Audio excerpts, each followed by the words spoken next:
You're in the Paracast, the gold standard of paranormal radio. And now, here's Gene Steinberg. Well, last week was a fascinating episode with James Fox, one of the three people behind the Chasing UFOs TV show. I have to tell you, though, that the show hasn't gotten the greatest response. I've read a couple of critical comments from mainstream newspapers, some saying it's just too wacky for them, others suggesting that, yeah, it is a decent show. Now, I did check, because I get curious about such things, I checked the TV ratings. There's a site called zaptoit.com, okay, where you can check TV ratings for people who are crazy enough to actually wonder about stuff like that. So did it get zapped or what? Well, they have the top 100 shows here, okay?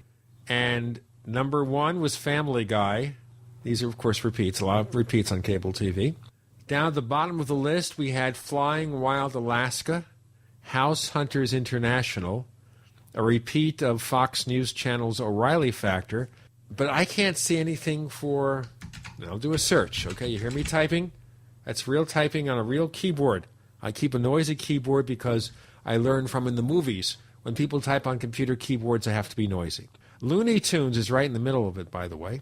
FX Movie Prime, Tom and Jerry Tales is the top 100 list, Friday, the 29th of June. A&T Farm, House of Pain, America Pickers, Storage Wars. What is that? It's guys that go around and buy up storage unit contents that have gone into default. Well, now you know. You must be a fan of the show. Has less than 1 million viewers. Okay. Chelsea Lately. Well, if Chelsea's on time, you know, it's ridiculous. I didn't see Chasing UFOs. It wasn't in the top 100. I have a hard time believing that. Well, I have it right here. I have the ratings. You know, let's National Geographic Channel's never included on those ratings. I don't know. But, you know, we're down to a point here where shows are getting less than 1 million viewers. And this had major publicity, by the way. I mean, I was hearing on radio, TV, publicity, lots of web banners. I didn't buy advertising with the Paracast. I'd like to see the show succeed because when you get past the crazy reality TV flourishes, you get past the night vision junk, they're trying to show some respect for the facts. And that's pretty difficult because we know certain other reality shows that cover the paranormal, as you know, Chris, because you were on one of them, where they decide that you're in the wrong location, so they make you somewhere else. So if you go to the Mysterious Valley, they said, no, it cannot be the Mysterious Valley. It has to be Sedona, Arizona. Well, I was a little bit more underhanded than that, but maybe UFO hunters, you know, I don't know, pooped in the pool and kind of ruined it for everybody. Maybe everybody's gun shy now. I don't know. I would think that with the amount of, you know, pre-debut publicity that they gave it, that it would at least be up in the top, you know, 50 or 60 shows for the time period. That's pretty grim. And it has been repeated. It was repeated the next day, though I haven't seen Saturday's ratings. Now, the other thing to point out is the poll that they took. They commissioned a real poll from a real market research agency, National Geographic Channel, and it showed that a third of the people in America believe in UFO reality, down from 50% in the last decade or two. But the point being, this got coverage in USA Today. This got coverage all around the country, maybe in other parts of the world. So you'd think people would be curious. Hey, Friday night, of course, is not the best time for TV ratings. If we even check the mainstream TV networks, you'll find that ratings tend to be down on Friday. You know, people go out. It may also be that there's a lot of time shifting involved here, that people turn on their DVRs, they record the shows, they watch them later. Now, half the people in the United States, I have a lot of statistics here, you know, I have a million statistics, most of which mean nothing. But half the people in this country have a DVR of some sort. So they are able to watch TV shows later on. So we'll have to see. I hope it gets ratings for the sake of ufology. I don't think it's as bad as people on, you know, the forum here at the forum.theparacast.com are making out. Sure, there's a lot of hokiness in it.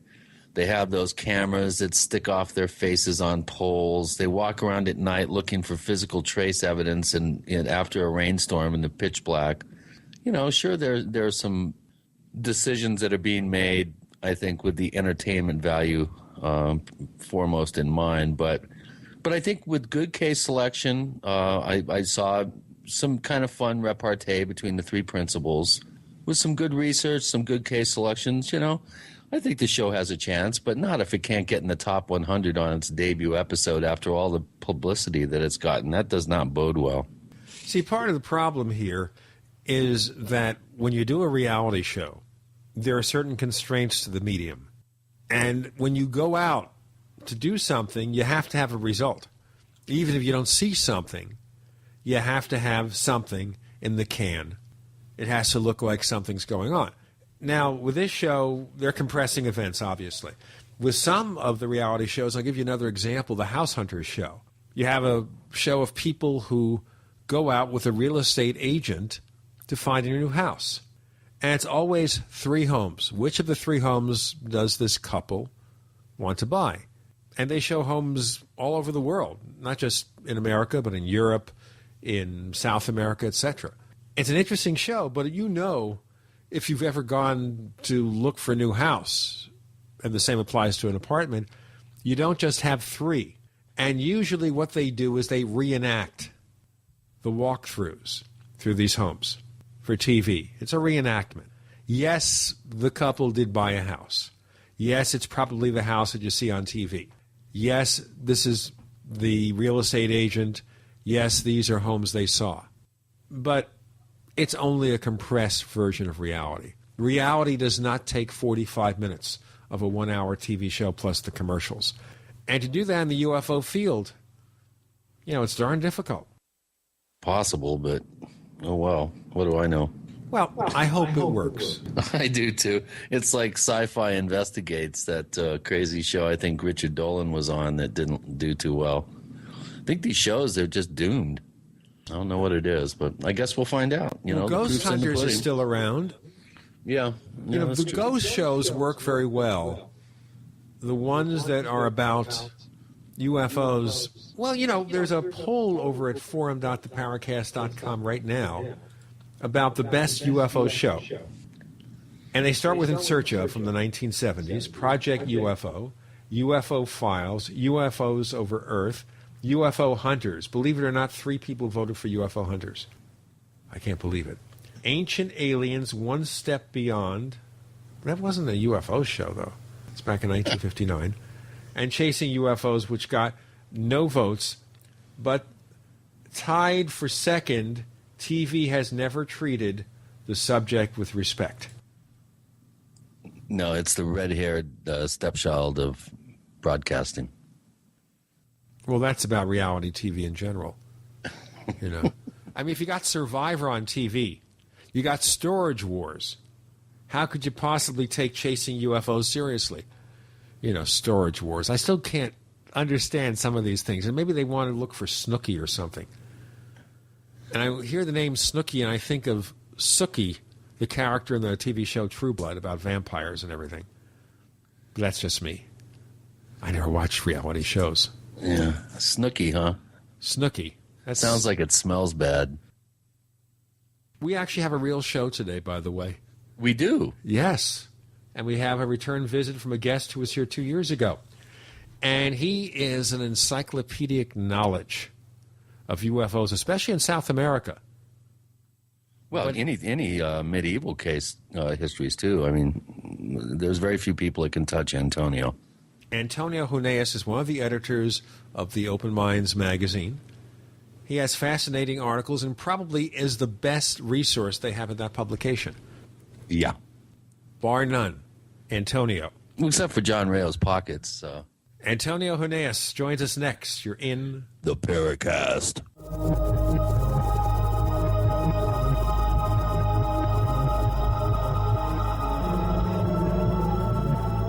If you want to get your website online and you need reliable service, first-class service at the lowest possible price, there's only one place to go. Well, DreamHost has a special promotion with our show where they'll offer you unlimited disk space, unlimited bandwidth, one-click web apps such as WordPress, 24/7 support. You can save over $55. You want to know how? Go to dreamhost.com/radio, dreamhost.com/radio. Fate magazine provides true reports of the strange and unknown. Keep up with the latest on angels and miracles, psychic phenomena, ghosts, UFOs, life after death, and much, much more. To receive your free issue of Fate magazine, call now at 1-800-728-2730 or visit their website at www.fatemag.com. That's 1-800-728-2730. What are you waiting for?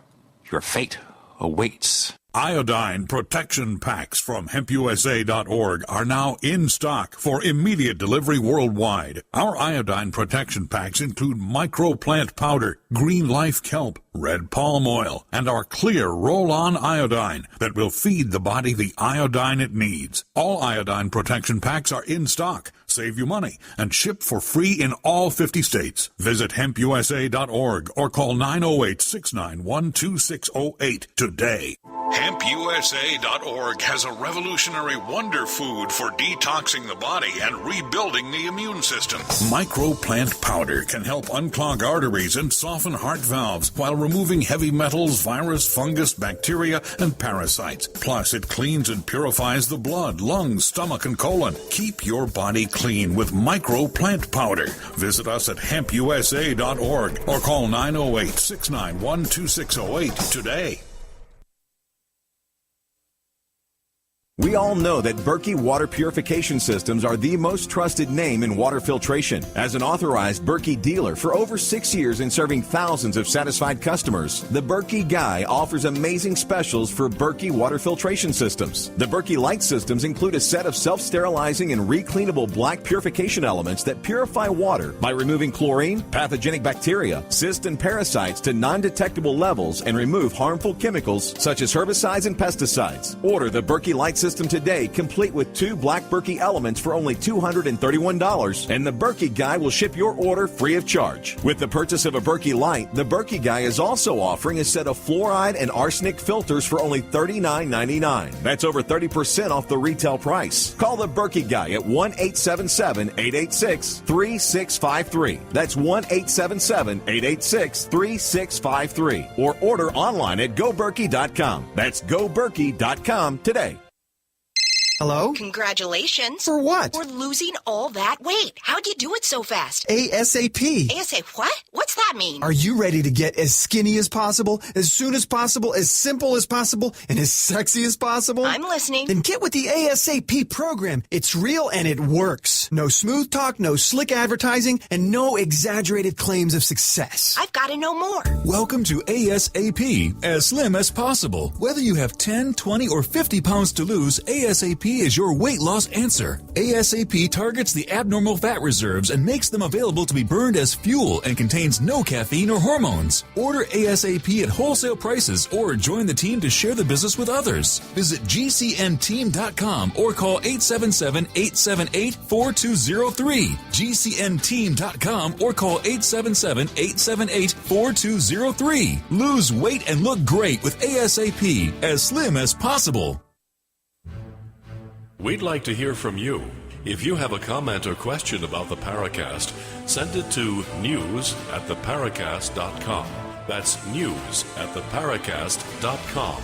And don't forget to visit our famous Paracast community forums at forum.theparacast.com.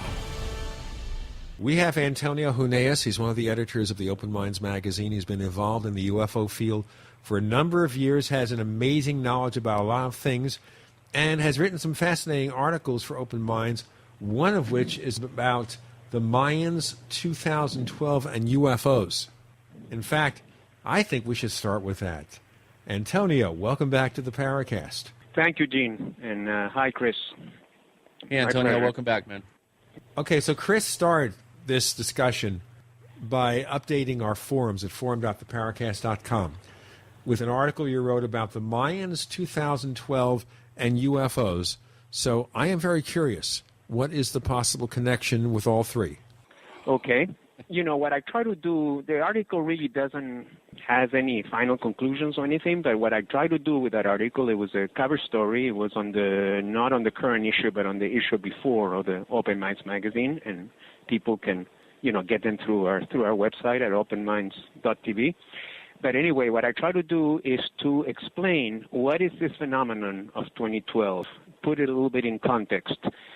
So I traced a little bit the history of it, for which you have to go to the late 80s to a man called Jose Argüelles, who was a sort of a New Age philosopher and very influential in some circles. He was a well-educated man. I think he had a degree from history of art or something like that from the University of Chicago. I mean, he was, an important guy, although certainly controversial. And he came up with a concept in the late 80s known as the harmonic convergence. You remember that, Gene? You probably do. Well, I'm as old as the hills, and yes, I do remember the harmonic convergence. Unfortunately, I've never converged. Well, the harmonic convergence, I would say, was sort of the beginning of the 2012 phenomenon, because prior to that, the Maya calendar was just a subject for archaeologists. I mean, only expert scholars on Maya archaeology, on Maya studies, really cared about the calendar. I mean, it's very odd for a culture.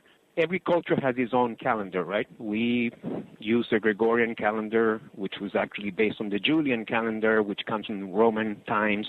But the chronology, of course, was changed, to the beginning of the Christian era, but then it had to be adjusted, and that took place in the 1500s by a pope called Gregory, and that's why it's known as the Gregorian calendar, and that's the one we use. Of course, the Muslims have an Islamic calendar, the Hebrews have a Hebrew calendar, and Chinese, and so on. But usually every culture only deals with its own calendar. They don't care about what other cultures' calendar may be. I'm talking in popular terms. It's only a subject for specialists. And that was the case with the Maya calendar in the 19th century. Originally, the Maya mathematic number system was decoded before the writing. As you probably know, the Maya writing wasn't even decoded until the 1980s. So prior to that, there was a lot of speculation as to what the Mayans tell us, and the few writings that survived the Spanish conquest, what did they say? Because nobody could read them. But the numbers were deciphered already in the 19th century, and it was thanks to that people were able to establish that the year zero of the Maya calendar was 2113 BC. This is the year zero. Nobody knows why. That is the year zero, but somehow if you convert it into our figures, it comes to that. So the 2012 is not the end of the world. That is a misnomer, but it is the end of a cycle, of a great Bakun. Now, what does it mean? That is also open to interpretation, because as I explained in the article, there are no Maya prophecies. Well, actually, there are some Maya prophecies, but they are contained in the books of Chilam Balam and the Popol Vuh. There are some documents that do mention some prophecies, but they're connected to creation myths and things like that. But there's only one inscription, actually, that does deal with the 2012 specifically, and that's known as the Tortuguero inscription. And there is kind of a mysterious little prophecy there, but the text is very short. So I give all that background. But now with regards to UFOs, it is interesting that Argüelles himself was a UFO, one could almost say a UFO contactee. And I quote in the article from a very extensive biography of Argüelles that was published, a couple of years ago. I forgot the name of the book, but it's in the article. Some kind of message that he received, or some kind of vision that he had when he was as a young boy. He was a Mexican American, but he had grew up in I believe he was born in the United States, but he was of Mexican heritage. So he was visiting the great ruins of Teotihuacan near Mexico City, which, of course, they're not Mayan, but they're pre-Columbian. The massive, with the Pyramid of the Sun and the Moon. I've been there. They're very impressive. And he had this kind of vision of something, that he was meant to do something with regard to these cultures, which he did. He also came to the conclusion And this was, even though his background was not in the UFO, in ufology, he came from a completely different road.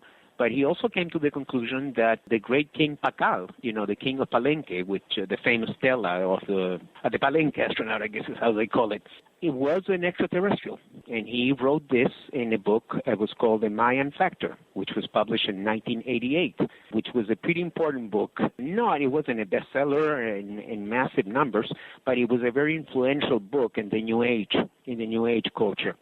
And that's when this idea of the Maya calendar, became part of New Age culture in America, and eventually it percolated into other countries. What I established there in the article is that even though a lot of the stuff you read now about the Maya calendar, they don't even mention much UFOs, or some of them don't. They mostly deal with doomsday and things like that. But if you look at the history of this phenomenon, there is a link to UFOs if you go back to the original figure of Jose Argüelles. So that's one argument I make in the article. And then the other thing I do discuss also briefly is some UFO sightings that have taken place at Mayan sites. And I tell the story there because that was a personal story, even though I didn't have the sighting myself. But when I visit the great ruins of Tikal in Guatemala, one of the major Mayan ruins. In fact, if you remember, Tikal was used at the very end of the Star Wars movie, where the rebel base was located, where you see these pyramids emerging off the jungle. Though that's the city of Tikal, which was one of the major Mayan cities of the ancient world. And so I was visiting Guatemala because my sister at the time was stationed there with the United Nations. This was in the late 90s. And I had met this Guatemalan ufologist who was a very prominent guy in Guatemala. Outside of Guatemala, nobody knows him, but he had written books, had a radio show, was sort of the best-known Guatemalan ufologist. And so I went with him he offered to take me to the ruins of Tikal. We had to take like a 6 a.m. flight, from Guatemala City. You can do it by the day if you take like that really early flight, and then you drive for about 2 hours, and then you make it. And so it's a very large installation, so we only got to see some of it, but we certainly saw the main parts of it. And then we're taking a lunch break, and there's these two guys, and they recognized this fellow because he had appeared on many TV shows in Guatemala and so on. So we'll cover that in a moment. We've got Antonio Huneeus joining us with Gene and Chris. You're in the Paracast.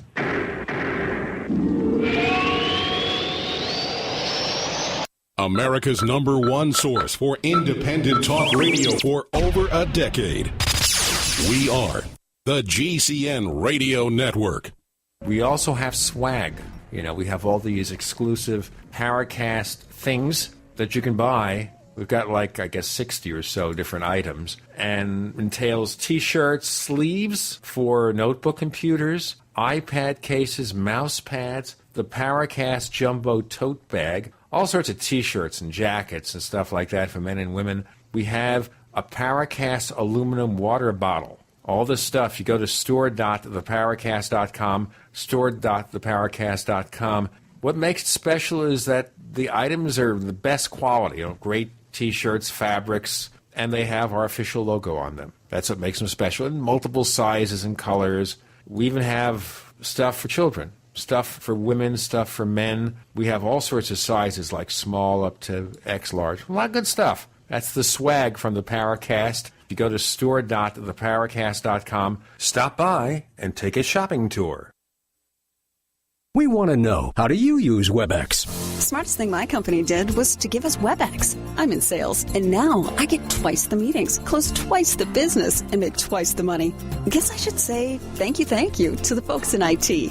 The new free version of WebEx Meetings lets you take your office anywhere, your desktop, laptop, or mobile device. Get your free WebEx Meetings basic account now at webex.com. WebEx from Cisco, WEBEX.com. Webex.com. Hi, this is Ted Anderson. Have you ever wondered why banks, stockbrokers, investment advisors won't talk about gold IRAs? They've been available since 1986, yet the financial industry won't recognize the value of gold for your retirement. Gold has outperformed paper investments, yet no word about IRAs. If you would like to have gold for your retirement, call 800-686-2237. Don't get left behind by rising inflation and low returns. Call 800-686-2237. Secure your future and call 1-800-686-2237. Now at DeseretFoodStore.com, sign up for a 1-month supply of delicious food for only $99 with free shipping. That's right, only $99. Gourmet restaurant-style meals with a 30-year shelf life. Packaged in heavy-duty Mylar bags for easy transport and freshness. Meals like stroganoff, lasagna, teriyaki, 5-bean chili, granola pancakes, and much more. Visit DeseretFoodStore.com, spelled D-E-S-E-R-E-T, foodstore.com, or call 801-444-1444. Food for now, food for life. In a coming-apart world, you need something to keep it tied together. That something is Atwood Rope, the highest quality rope made in the USA, from exotic braids for military, rescue, arborists, shipyards, tow line, or boating. Quality rope at affordable prices you and your customers can depend on. Find a dealer or shop online at atwoodrope.net. Enter promo code RADIO to receive 100 feet of 550 paracord free with purchase. Atwood Rope, working to keep the world tied together. BePrepared.com heats up July with the hottest sale on the web. Going on now. Save 28% on freeze-dried raspberries or save on our 3-day light emergency kit, a $50 value. This month, just $30.99. Plus, all 1-year supplies are on sale at BePrepared.com. This month, save over $350 on our traditional 2,000-year supply of food. Now, just $12.99.99. And get a hand-grain mill free. Or choose our most popular year supply, the Premium 2000. It gives you 2,000 calories per day from a variety of nutritious meals for 1 whole year. Save over $700 plus get a free Canadine Hiker water filter, a $75 value. More details and more hot July savings at BePrepared.com now through July 31st. Call 800-999-1863 to experience exceptional customer service and BePrepared.com's low price guarantee. That's 800-999-1863. The choice is clear. Be unprepared or BePrepared.com.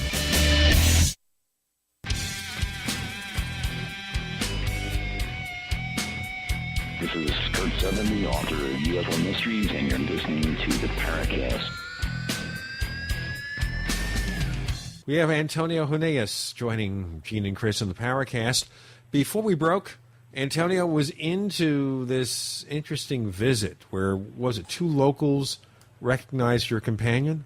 Yeah, that's correct. And if I can find even the issue, but I'll get it later. I can give you the name of the guy, but right now I don't remember.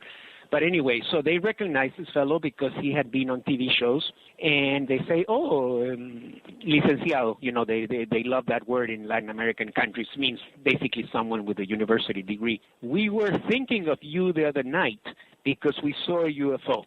Right out of the blue, right? Here we're having lunch. It's in an outdoor cafe there by the entrance to the ruins where they have a number of tourist shops and you can buy postcards and restaurants and so on. And so we immediately say, oh, sure. So what's the story? You know, we got all excited. And we did an interview with them right there. Basically, these guys were interesting because they were some kind of anthropologists, so they had good credentials. And they also were doing, I think they had some kind of contract to do postcards also of the ruins. And basically the story is that I think one tourist had gotten lost. And so this had happened like a few days before we were there. We would have been about 1997. So there were search parties, and because as soon as Tikal basically, like most Mayan ruins, they're in the jungle, right? And that's why they were protected. That's the great thing about the Mayan cities, that were never sacked by the Spanish or anything, because this is from the old Maya civilization, which had mysteriously collapsed around the year 900 A.D., which to this day is one of the great archaeological mysteries. What happened to the Mayas? I explored that in the article as well. I said the Mayas had gone through, assuming that 2012 is some kind of doomsday, they know something about doomsday because they already had gone through 2 doomsdays. The first one is around the year 900, where mysteriously the old civilization of the Mayas collapsed. But it doesn't collapse by any kind of outside invasion that we know of. And the archaeologists do not know to this day exactly what happened. But somehow the socio-political system collapsed. The people didn't perish. The people were still there. But they abandoned the cities, and the whole, ruling elite just basically collapsed. And there are theories that maybe there was ecological theories or whatever, but it is not known for sure. So that would be the first doomsday for the Mayas. The second one, of course, is the arrival of the Spaniards, Cortés, and especially Cortés' lieutenant, who was Pedro Alvarado, who was a particularly cruel Spanish conquistador, and he was the one that conquered the Mayas. That was the second collapse of the Maya civilization. But basically, that's the story, So we do have. To go back to I was telling you the story of the sighting. To the sighting. So basically, these guys. So as they were looking for this tourist, and I guess they eventually did find them, they saw this ball of fire, this luminous ball, basically flying over the jungle. And this guy was an anthropologist, and he said that that was a fairly common phenomenon over there. And that was the one time he personally saw it. But he said he also had talked to many Indians and natives and people from the area, and that they saw them all the time, and particularly by a big lake there, and they would see them coming in and out of the lake. And, of course, we have many other UFO cases like that, but not with Mayan ruins. And then I also mentioned in the article a photograph that was taken in the 1990s where you see the famous Temple of the Inscriptions, one of the classic pyramids in the city of Palenque. And there is a UFO on top of it. It's a pretty good picture, and it's in that magazine. Actually, we had already published it even before in that section that we have called the photo gallery. That was just published as a picture there, but I decided to use it again a little bit and tell a little bit of the story more in detail. So basically, there is a connection, but there's a lot of questions, of course, and I think regardless of whatever interesting aspects the 2012 phenomena has, there is also a lot of nonsense and commercialism and so on going on. A few things, Antonio. Number one, when you say Mount Mayan calendar, of course, you're talking about the famous long count calendar. The Maya had 17, I explained in the article, of course. Calendars with, In the article, I do go a little bit into detail. There is a sidebar that explains briefly, the different calendars. I know the Maya calendar is an extremely complicated subject. First of all, there were at least two major calendars. There's what we would call the civil calendar, which is very similar to the one we use, and then the sacred calendar, which is only 260 days. And now the important date, not just in the Mayas, but in all the Mesoamerican civilizations, was the cycle of 52 years. Because every 52 years, these two calendars would mesh, would coincide with each other. It was like if you have two wheels, right? One has 365 days, and the other hand 260. Well, every 52 years, they will coincide, and so that was sort of a renewal of creation. And it was a big deal in the Maya, and not just Maya. That was also celebrated by the Toltecs and the Aztecs, by all the peoples of Mesoamerica. And sure enough, Cortés himself arrived, perhaps by coincidence or perhaps not, the destiny, I don't know, but he did arrive right on cue. He arrived right in one of those 52-year cycles.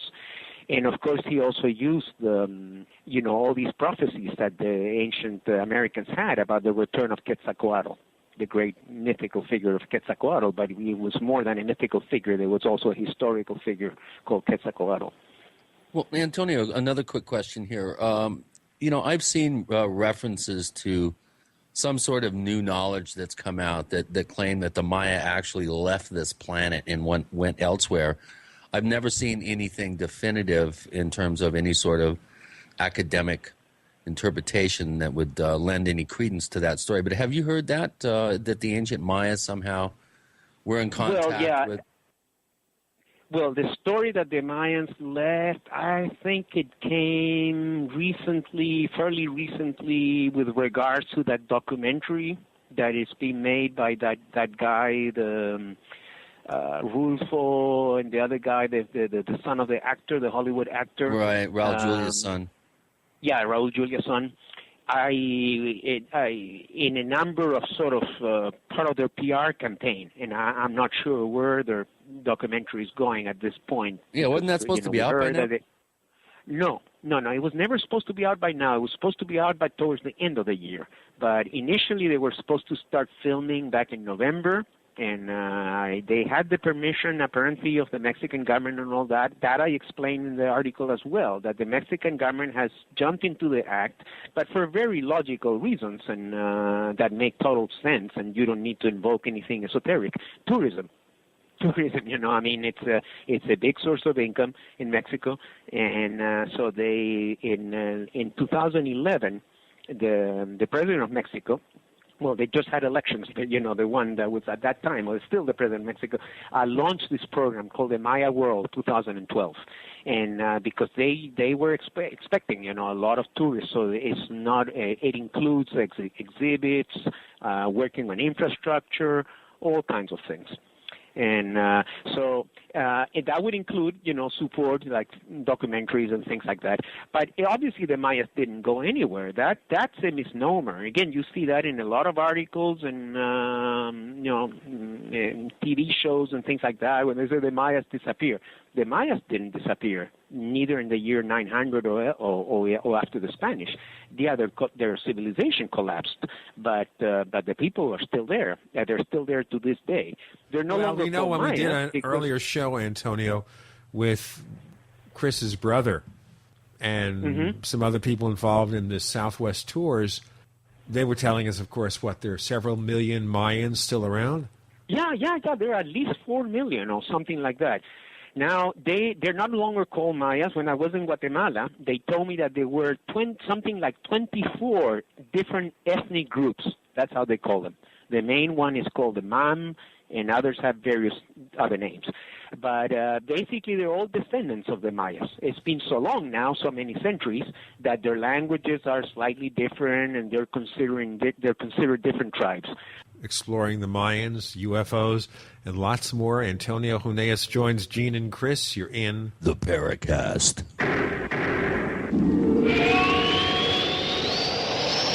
Are you tired of searching for great talk radio? Something more important. Search no more. We are the GCN Radio Network. Ray Perkins, a reclusive veteran burned out from the Gulf War, lives tortured by relentless, perplexing nightmares. Nightmares of a horrific battle in deep space and of a mysterious woman suffering in agony for her devastated world. A woman not yet born, calling across centuries to him. Then, a coincidence leads him to his destiny, his chance to alter the universe. Attack of the Rockoids. The former fiction editor for Star Wars and Indiana Jones, Robert Simpson, writes, "The soul of the novel Attack of the Rockoids lies in its heart and passion for building a convincing tale of a love that spans the galaxy. A thrilling story. Attack of the Rockoids is available now. Read a sample chapter and get a special discount off of the cover price at our website, rockoids.com. That's ROCKOIDS.com. Attack of the Rockoids, a novel in the grand science fiction tradition. Don't throw away leftovers. Instead, throw all your leftovers, vegetable peels, eggshells, coffee grounds, pizza crusts, and more into the bokashi. If you love to garden and compost but don't like the hassle of turning a compost bin or the smell, then check out the EM Bokashi Food Waste Recycling System from Terraganics. Finally, a way to recycle all your food and plant waste safely and effectively and stop using fertilizers. The EM Bokashi Food Waste Recycling System. Rather than decomposition, the Bokashi system uses fermentation to break down waste, so it takes less time to create nutrient-dense humus for crops or gardens with no turning and no obnoxious odors. To learn more and order your Bokashi online, visit Terraganics.com and click on the orange button. That's Terraganics.com, spelled Terraganix.com, or call 866-369-3678. That's 866-369-3678. Recycle all your food wastes in about 6 weeks with the Bokashi Food Waste Recycling System from Terraganics.com. Terraganics. Life's getting better. If you owe the IRS money you can't pay, then listen carefully, because you already know that the problem won't go away by itself. You can get help today from the leading tax expert in the country, Dan Pilla. Hi, I'm Dan Pilla. The IRS isn't going to just forget about you. Right now, the IRS is hiring thousands of tax collectors to go after delinquent accounts just like yours. That's why you need to take action today, and I can help. I take a simple but proven approach to solving your tax debt problem. First, I stabilize collections so you don't have to worry about wage and bank levies. Next, I build a detailed plan to get your debt reduced to the fullest extent possible, sometimes even eliminated. Finally, I work with you every step of the way to get your problem solved once and for all. So call now for a free consultation. Call 1-800-346-6829. Dan Pilla will solve your tax problem, guaranteed. He's helped thousands of people, and he can help you too. Call us today at 800-346-6829. That's 800-34-NO-TAX. So you don't want to carry a gun, but you do want to ensure your personal safety? Then empower yourself legally with self-defense products from StunGunMikes.com. Stun guns come in more shapes than just what you see on TV. Now you can get a powerful mini stun gun that fits in the palm of your hand, a stun baton, or a cell phone or lipstick stun gun. StunGunMikes.com also carries real spy gear like bug and metal detectors and discreet car and home security cameras that hide in almost any type of everyday object, from alarm clocks to pens. Now you can see how your babysitter really treats your children. Go to StunGunMikes.com, spelled just like it sounds. StunGunMikes.com. Buy real spy gear from StunGunMikes.com, just like the exact same spy gear sold to the government, military, corporate security, law enforcement, and private detectives. Empower yourself with self-defense products now from StunGunMikes.com. Hi, this is Ted Phillips, listening to the Paracast, and it's as good as it gets, believe me. Antonio Huneeus making his second appearance on the Paracast with Gene and Chris, exploring the mysteries of the Mayans, the descendants who live to this very day. Despite what you hear in the media, the Mayans are still here. Now, Antonio, more about the UFO connection. And part of it is here, all right, there have been UFO sightings over Mayan ruins, but is there any reason to think that there's any significance to that? Well, I'd say there's some significance, but perhaps there is another interpretation. And that interpretation would be that the ruins, not just the Mayas, but any kind of ancient ruin, whether it's in Egypt or in China or in Mexico, they're based on certain knowledge that the ancients had, that they built their temples and their important monuments in areas that were geomagnetically charged. In other words, maybe they knew something that we don't in our current, because they were very much more connected, to Mother Earth. So I think that's a valid interpretation. So they build this monument, and that's why when religions or when places would be conquered, they would, for instance, with the Catholics conquered America or whatever, they would build a church on the same place where the temple was. They respected the location. They changed the name of the god, but maybe they felt that location was important. So if you go for that theory, then these things were built not at random, but in specific points where there was some kind of geomagnetic energy or some kind of earth energy. So therefore, that would include the appearance of lights and things like that. And for that, you wouldn't need to have specifically that they were there because of the Mayas, but because the Mayas knew where they built these things, that they were high energy places, and so therefore they would have UFO sightings. Antonio, how would they sense this high energy? Would it be something they just feel, or what? Maybe by something equivalent to dowsing. Remember that all these cultures also had shamans, and the shamans were in touch, and Chris can probably knows this far better than I. The shamans, whether there was some, many of them were, of course, also using, psychedelic drugs and so on, and they were in touch with other entities. And these entities don't have to be, in our culture, any entity, we see it as it has to be extraterrestrial. But that's just a theory. But we certainly there are some kind of entities. And maybe they've been here for a long time. We don't know. That's what we're trying to find. But I think that they had some kind of knowledge. And they probably, that I'm pretty convinced, regardless of whether extraterrestrials came in spaceships and things like that, for which the theory is not so solid. But I think it is much more solid that there were certain people in the ancient world, and now specifically in this case in the Mayas, that by whatever rituals they had, or maybe with the use of psychedelic drugs or whatever, they would enter into contact with non-earthly entities, some kind of intelligences, and I think that's and you find that kind of references throughout the folklore of the ancient world, including of course Mesoamerica. A person that we both know, Dr. J.J. Hurtak, who has, I think, 2 or 3 doctorates and speaks, 7+ languages, quite an amazing academic. He showed me a number of years ago a very interesting map of southern Mexico and Central America, and he had the main city sites and sacred sites delineated out on this map, and then he had this very interesting grid system of connecting points that reminded me of Bruce Cathay's work and some sort right. like I some think sort of. Yeah, you're right. I think that I may even have that book. It's an interesting book. I read it many years ago. In fact, I mentioned it in the article on the 2012 in the Mayas. It's the name of the book. It's in Spanish, of course, but if you translate it, it would be UFOs and Mexican Archaeology. And it was a book written by two Mexican authors. One was one of the deans of Mexican ufology long before Maussan. His name was Pedro Ferriz. He was a very famous ufologist in the 1970s and 80s in Mexico. And the other one is a guy called Christian Ciruguet. And they had initially some basic definitions about ufology and all that, but later a great part of the book, especially the part written by Ciruguet, was a study of these grids.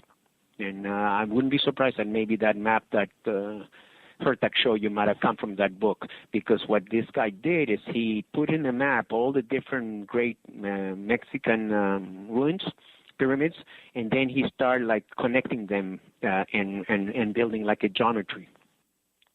So that's that you can find that curious kind of correlation all around the world at sacred sites. Correct.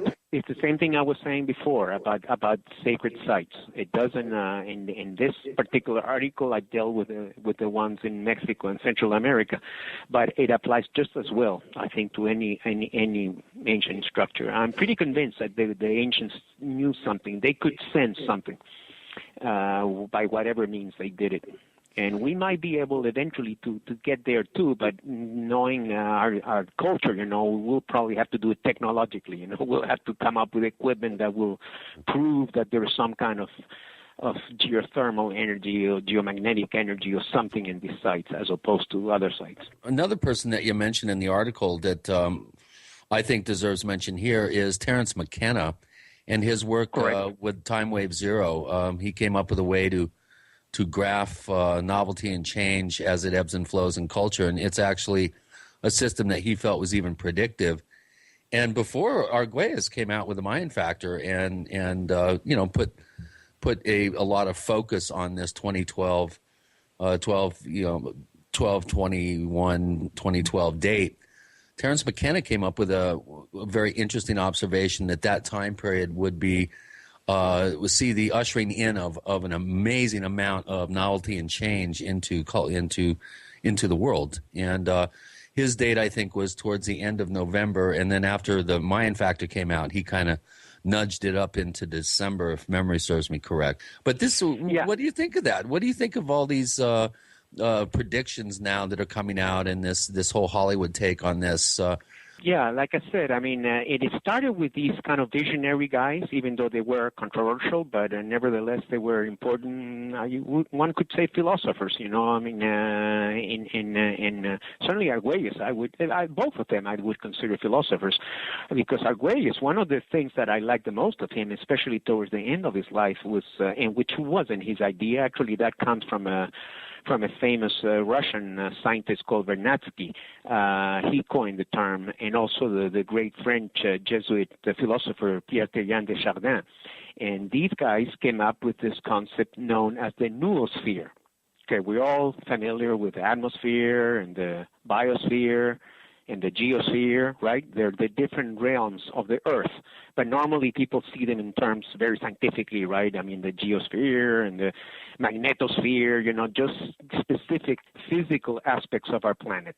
But Vernadsky and Teilhard de Chardin, apparently independently of each other, though Vernadsky had given a series of lectures at the Sorbonne University in the 1920s, came up with this term, and which, like I said, called a noosphere, from the Greek word nous for mental or consciousness. In other words, the mental realm.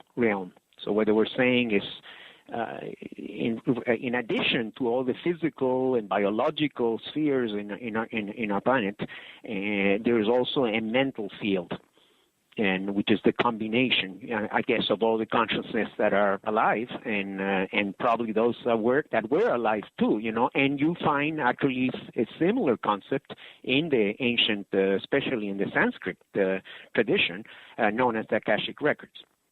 So maybe there's so for me that's one of the more interesting aspects of 2012. I don't particularly go for the whole doomsday thing and all that, although we're certainly in trouble as a planet. But I don't think you need the Maya calendar for that. Right. So if you live in the northeastern United States, you're feeling a lot of trouble right now. Yeah. Sure, but I think there is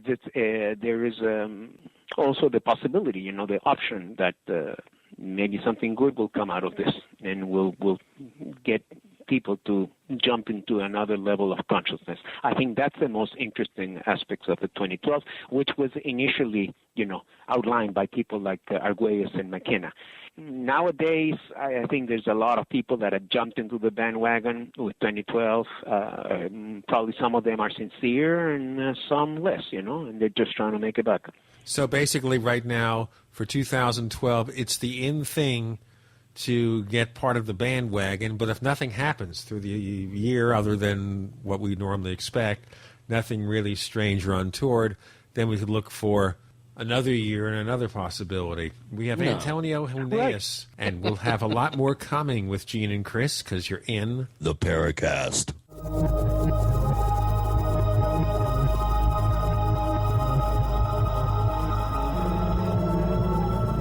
The GCN Radio Network, providing the world with hard-hitting talk radio. GCN. Great talk radio starts here.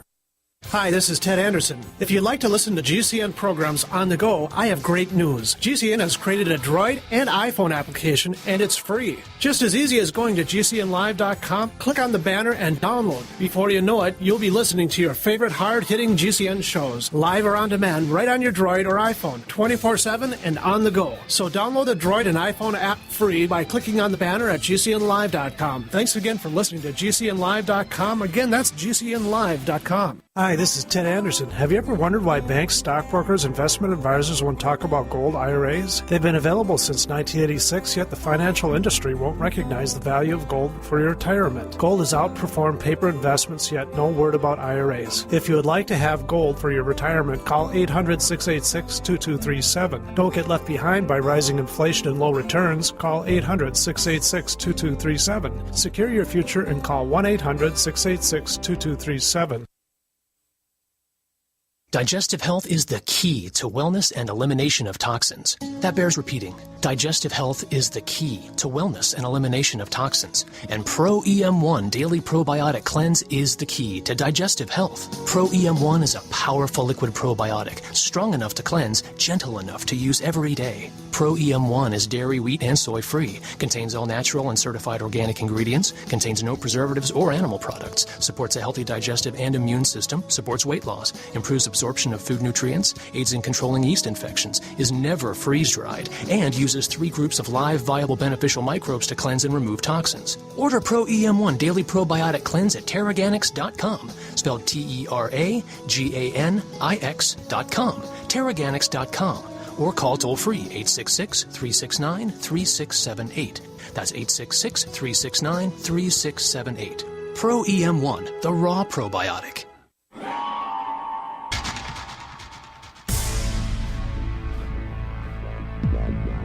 Welcome back to the Paracast, the gold standard of paranormal radio. And now, here's Gene Steinberg. With Gene and Chris, we have Antonio Huneeus, who studies the past, the present, and maybe the future in UFOs and related mysteries. So that's an interesting thing that just dropped into my head from nowhere, Antonio. Do you think if nothing happens in 2012 beyond whatever stuff is happening, we'll start looking for 2015 or 2020 to bring some mystery? Yeah, is there another mystical year? You remember how all the theories about 2000? And sure. Well, I'll tell you what though. If you were selling upgrades to people's computers to be compatible with 2000, you made a lot of money. So the question is here, when is the next deadline if 2012 doesn't make it? Well, at this point, it's unclear. There's some books on the Maya thing that are already clever enough that they're pushing the date to 2013, which means that they can keep their book on the shelves, for another year. Because, like you say, if nothing happens, and there's something like 60 books by now, if not more, if nothing momentous happens, those books are going to be downgraded to $1 a piece, So, but if you have it in 2013 in the title, and there's a couple that did that, you bought another year insurance there. But the thing is, I can't think of any other sort of religious or cultural date. But I'm sure they're going to come up with something. Yeah, the end of the Egyptian calendar, I think, is 2018. And the end of the Kali Yuga, I think, is around 2020, isn't it? Okay. Well, the Kali Yuga, that would be a big one. Yeah. What's going to happen? Nothing's going to happen 2012. It's going to be Y2012K.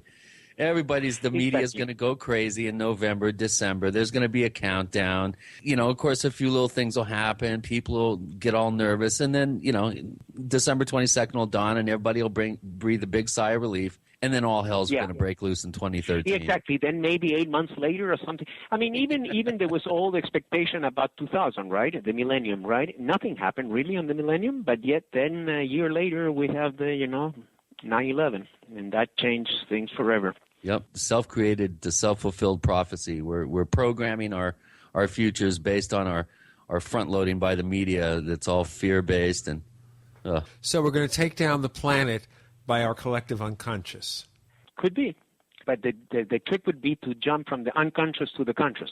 Because the unconscious, we're there already. But that's what these guys were talking about, Arguelles and company. They were saying it from the days of the harmonic convergence. Really, I mean, that was the beginning. Even though I couldn't even find a specific reference to 2012, even on the Mayan factor. But certainly, it was all about the calendar, and it was to insert like your own consciousness into it, right? To kind of live. Because remember, Arguelles even adapted the calendar for current use, and he had some kind of like Maya astrology or something, and he was really get his kids and everything. Yeah, he was really caught up in the whole moon cycle, the 13-month, to go back to a more natural calendar that the Gregorian calendar kind of forces everybody to live in it's not an idyllic cycle for us, and that he was really a proponent of the 13-month, I think 28-day moon cycle. And also, he had a problem, you remember, with the quartz watches too. He didn't like those. He said that, I forgot what was his explanation, but he liked like the old-fashioned clocks. He said there was something about the modern clocks that would screw things up too. But I'm kind of coming off my head, I read it a long time ago, so I maybe I'm not quoting him correctly, but there was something to that effect too. Yeah, but I think he had a point there. That regarding. I wouldn't go as far as of course, whatever, but that we do live in a kind of an unnatural society. Yeah, if we compare to what traditional cultures, right? Yeah, it doesn't really accurately reflect the secular nature of human existence, according to some more indigenous systems of clinical systems. The Maya had many calendars. They had calendars for Venus, for the hurricanes. They had a remarkable calendar for Venus. For human gestation. There were a bunch of different calendars, and the way they all interlocked was just beyond ingenious. It was quite baffling. It's a marvel. It's certainly a marvel of the ancient world. And the thing about the Mayas, too, is that they were such precise observers of the sky. And this had led some ancient astronaut proponents opponents too. What was their fascination with astronomy, and why did they, even though they didn't have any kind of telescopes, but they did have observatories, and there's the famous one in El Caracol, right? In one of the Mayan ruins, I forgot which one. I think it's Chichen Itza, and it even looks like a modern observatory. Yeah, it's one of the only buildings with a round top. It's one of the only Mayan buildings that's built in the round. Well, this is a good opportunity for me to do some shameless self-promotion. I will be leading a trip down to Palenque during the time period that Terence McKenna identified as being very important time for the introduction of novelty and change into reality. So Clifford Mahudi, my Zuni elder friend, and I will be leading a trip down to Palenque. If anybody's interested, talk to me after class. Okay, the shameless plug has now been given, and by the way, we're going to collect a check before you leave this room. Oh, cool. I get a check? Excellent. No, we're going to collect one from you for the advertising. Put it on my tab. Oh, your tab is getting bigger. We'll never collect on it because we think Chris is a nice guy. Oh, cool. Well, you got to come down, Gene. I'll think about it. Get a shoehorn to get you out of your office there. I never leave this office. You're right. I mean, you've been down here. We'll go out for lunch or something. But that's about it. Yeah. I think you're like Cinderella. If you go out past a certain time, you turn into a pumpkin. Or a werewolf. Yeah. But that's only the nights of the full moon. Even a man who is pure in heart and says his prayers by night may become a wolf when the wolfbane blooms and the autumn moon is bright. Oh, my. Wow. Yeah, really. I'm impressed. What was that, Poe or something? Or no, that Shelley? was the Wolfman, 1941. Oh, okay. Lon Chaney. Yes. Lon Chaney Jr., actually. Oh, Jr., yeah. That's right. Not the original. He died like 1930 or something like that. Wow. Antonio, there's another subject. I think we've kind of beat the Mayan thing a little bit into the ground. Excuse me, sound of beating into the ground. Thump, thump, yeah, so what else you want to discuss? With you, we could go on for days. Oh, yeah. And especially I'm doing more and more historical stuff now, 'cause I always loved history, and I think it's so important on any subject. I mean, not just UFOs, right? I mean, in order to really give a proper opinion about any subject, you have to know the history of that particular subject. And unfortunately, a lot of people don't, and they just come up with any kind of opinion or theories, but often they don't even know anything about the history. Well, you and I had a really interesting conversation last year, and you were pretty excited about what you considered to be pretty good smoking gun type evidence of pre-Columbian abduction accounts from Mesoamerica. Do you want to spend a little time and talk about that? Because that was fascinating. That case is fascinating. Really fascinating. Yeah. Mm-hmm. Yeah, this was a case, that was kind of one of my, in fact, I probably should put that article on the web because that was published on issue number 2, which is out of print. So because, that was early on in our magazine, so we didn't have enough copies. I guess people can still get probably an electronic version of it, but I will probably put it on the web, that particular article, because it even has a lot of interesting parallels to what we were discussing. And this article was basically a discussion of a series of omens, celestial omens, what we today would call a UFO wave, that took place in Mexico in the first 15 or 20 years of the 16th century, right before the arrival of Cortez, like if something was preparing. And it's mentioned in every single chronicle. So there's no question that something happened. Now, it's possible that, like any UFO case, some of these had natural explanations, might have been a comet or whatever. In fact, we published in the article a famous wood print from one of the classic books about the ancient Mexico by Friar Diego Duran, written in the colonial days. Most of the books written about the ancient Mexico and as well as Peru were written by priests. Because what happened is, as soon as the Spanish conquered the new lands, one was to exploit them, but the other one was to save their souls, right? Well, there was a fascinating debate, actually, at the Spanish court, right after the discovery of America, as to whether the Indians had souls or not. I'll tell you, discrimination takes all shapes and forms. We have Antonio Huneeus, who takes only one form, I think. He's not a shapeshifter. With Gene and Chris, you're in the Paracast.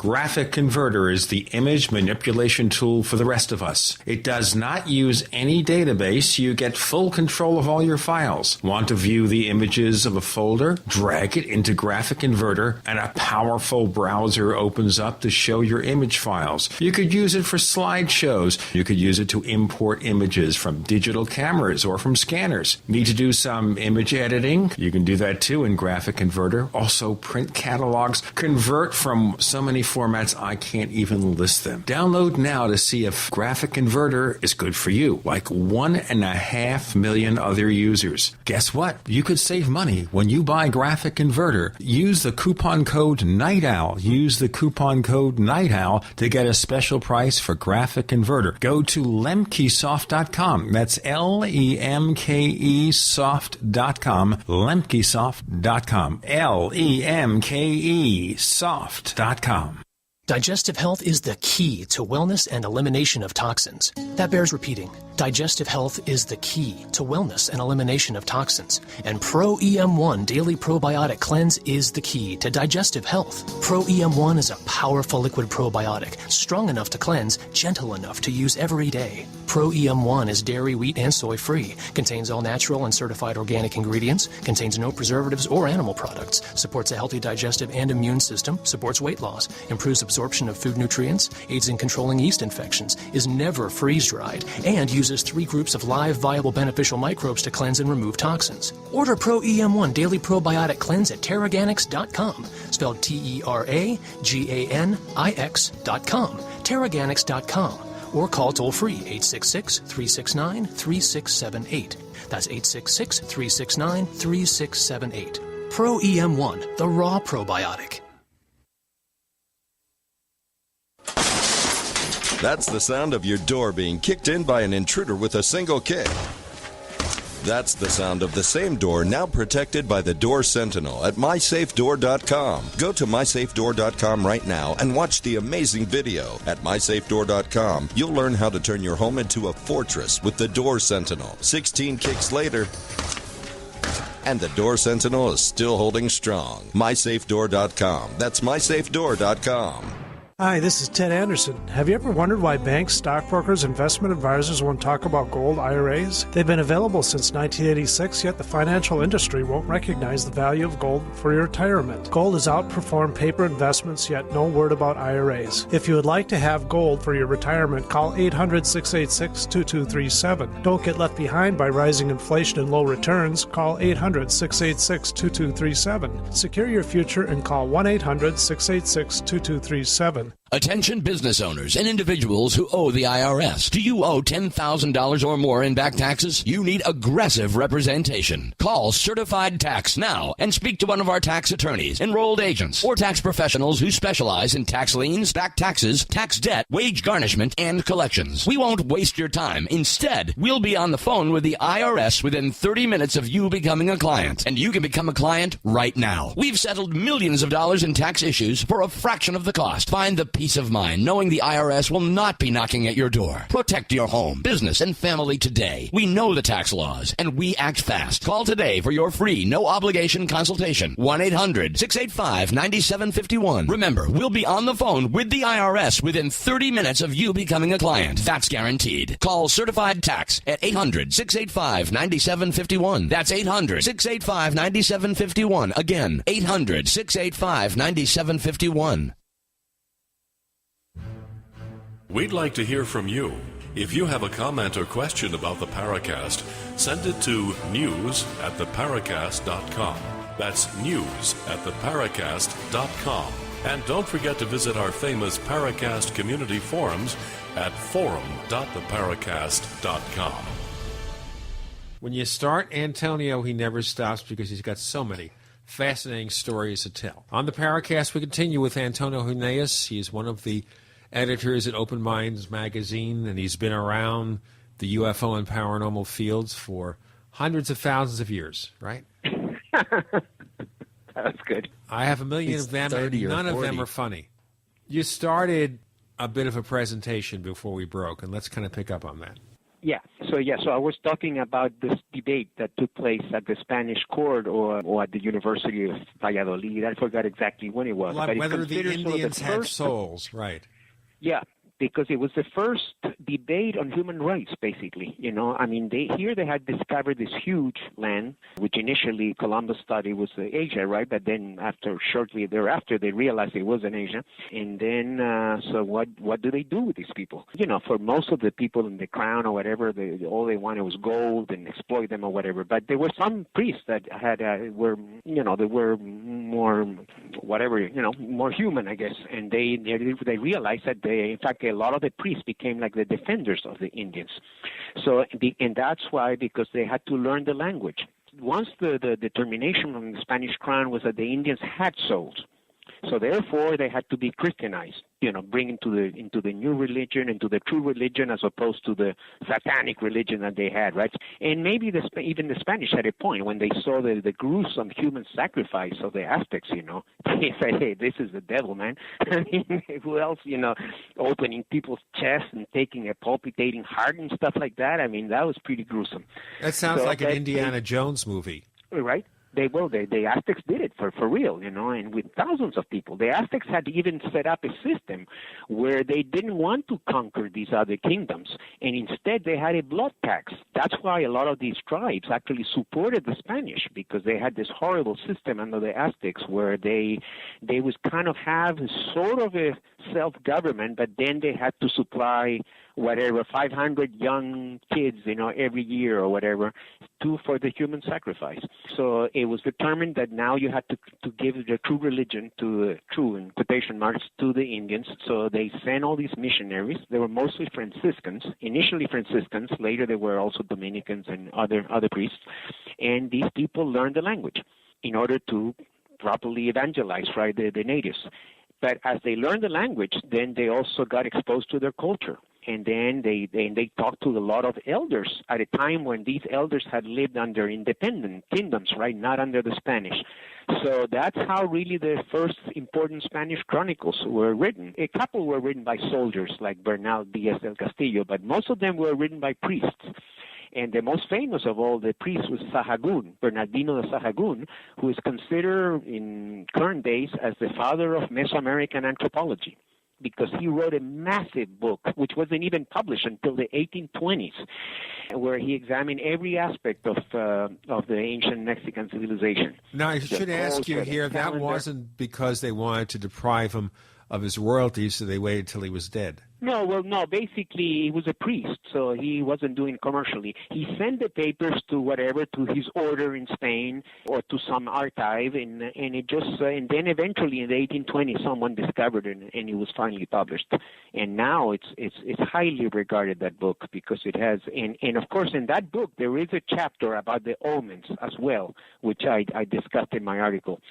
And then there was the other priest, who was Diego Duran, who came to Mexico. Both of these priests came to Mexico around the 1550s, so very early under the conquest. And Duran wrote a very famous history, too, of the ancient Mexicans. And in this book, he has this strange account of what today we would call an abduction. It was basically a peasant who was abducted by an eagle, but it was a talking eagle.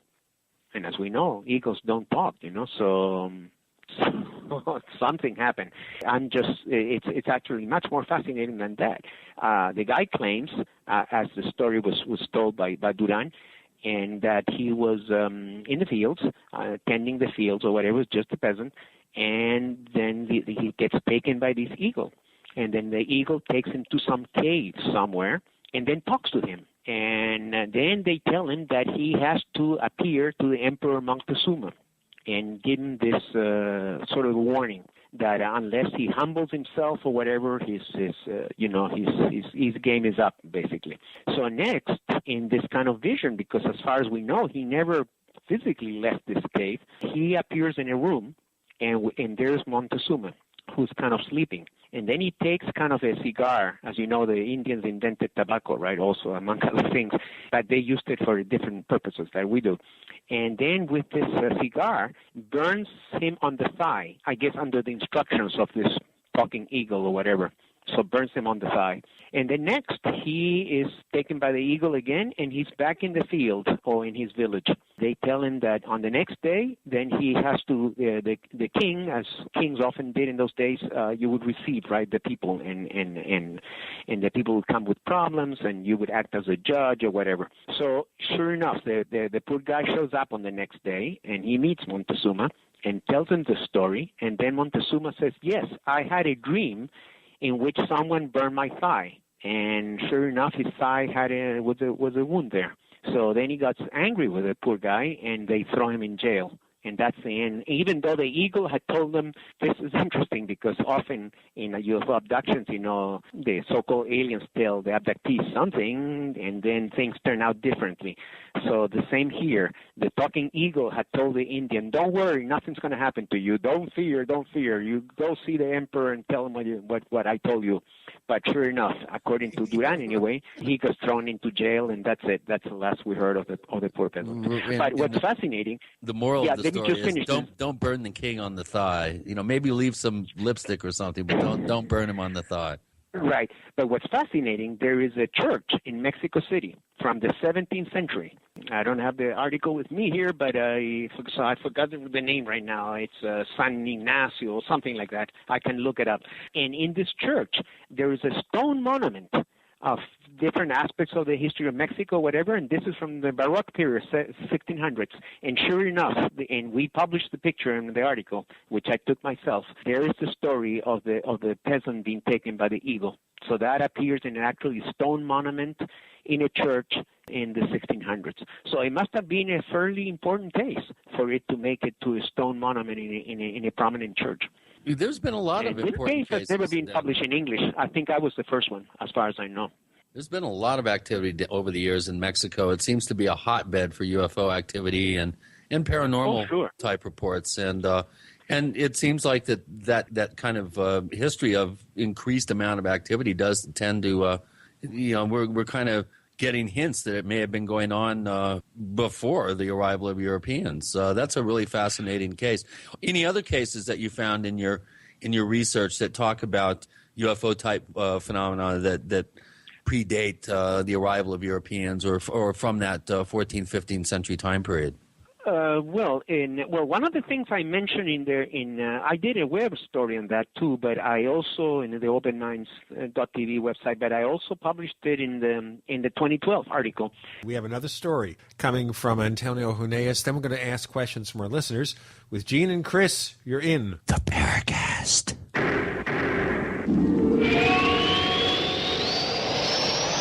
America's #1 source for independent talk radio for over a decade. We are the GCN Radio Network.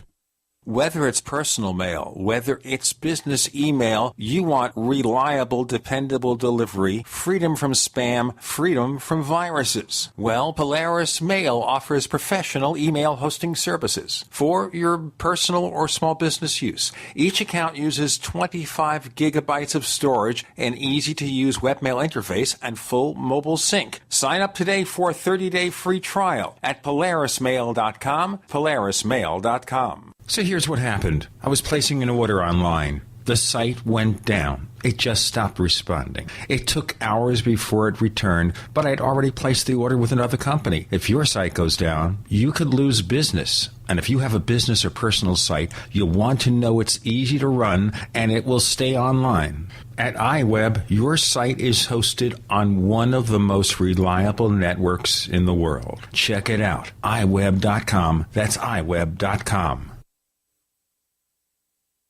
Hello? Congratulations. For what? For losing all that weight. How'd you do it so fast? ASAP. ASAP what? What's that mean? Are you ready to get as skinny as possible, as soon as possible, as simple as possible, and as sexy as possible? I'm listening. Then get with the ASAP program. It's real and it works. No smooth talk, no slick advertising, and no exaggerated claims of success. I've got to know more. Welcome to ASAP, as slim as possible. Whether you have 10, 20, or 50 pounds to lose, ASAP is your weight loss answer. ASAP targets the abnormal fat reserves and makes them available to be burned as fuel and contains no caffeine or hormones. Order ASAP at wholesale prices or join the team to share the business with others. Visit GCNteam.com or call 877-878-4203. GCNteam.com or call 877-878-4203. Lose weight and look great with ASAP, as slim as possible. If you owe money to the IRS, you can't make the problem go away by yourself. But with the help of Dan Pilla, you can get your problem solved once and for all. Hi, I'm Dan Pilla. For 30 years, I've helped thousands of people solve their tax debt problem, and I can help you solve yours too. We take a very simple but proven 3-step approach to solving your problem. First, we stabilize IRS collection actions so you don't have to worry about the IRS seizing your bank account or paycheck. Next, we build a comprehensive plan to get your tax debt reduced to the fullest extent possible, sometimes even completely eliminated. And finally, we work with you every step of the way to get your problem solved once and for all. Call us for a free consultation. Call 1-800-346-6829. We'll work together to get your problem solved, guaranteed. Dan Pilla has been protecting taxpayers from the IRS for 3 decades, and he can help you too. Call us today at 800-346-6829. That's 800-34-NO-TAX. When I hear about natural disasters and the danger of having no water, I'm not worried. Why? Because I have an Aquapod. Got it from MyPatriotSupply.com. The Aquapod Emergency Water Storage Kit comes with a pump and a huge 65-gallon bladder that easily fits in a standard bathtub, allowing a family of 4 a 14-day supply of safe, fresh water, and at a much lower cost than bottled water. Made in the USA with BPA-free material, the Aquapod keeps water fresh for up to 8 weeks. Just fill from your tub, then pump into jugs or bottles. The Aquapod is only $29.95, and when you buy 2 or more Aquapods at MyPatriotSupply.com, you'll qualify for free shipping. Plus, check out the Survival Seed Vault. With 20 seed varieties, Tadler canning lids, the nation's only customizable long-term storable foods, and much more at MyPatriotSupply.com. Get stress-free shipping on all orders over $49. Call 866-229-0927 or visit MyPatriotSupply.com for emergency preparedness, self-reliance, and food independence. Hello, this is Rosemary Ellen Guiley, and you're listening to the Paracast, the gold standard of paranormal radio.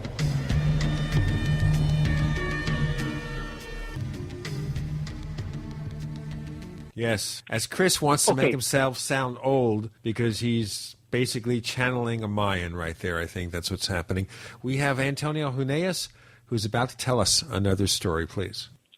This was just mentioned because she is a very important figure in Mexico. Her name is Guadalupe Rivera, and she is the daughter of the famous muralist Diego Rivera, one of the great mural painters, of modern art, and the one that did all the famous murals in the presidential palace in Mexico City, which they appear in many books and so on. So she's the daughter of this guy, and she was an ambassador to the United Nations Food and Drug Administration, and she was also a senator. And I think she was the economic advisor to the presidency. So she's a woman with very important credentials in Mexico, besides being the daughter of one of their most revered artists. She said that during the course of her duties, this would have been probably in the 1970s, she was driving on a van in some part of Mexico. I forgot the name right now, and they saw this ball of light hovering right on top of their van. And as a result of this led her to become interested in the UFO phenomenon. And she kind of became an ufologist, for a woman with those kinds of credentials. And, her main thing was that there had been contact in ancient Mexico. And ancient Mexico at one time had been an extremely important point in human history because they were in contact with people from space.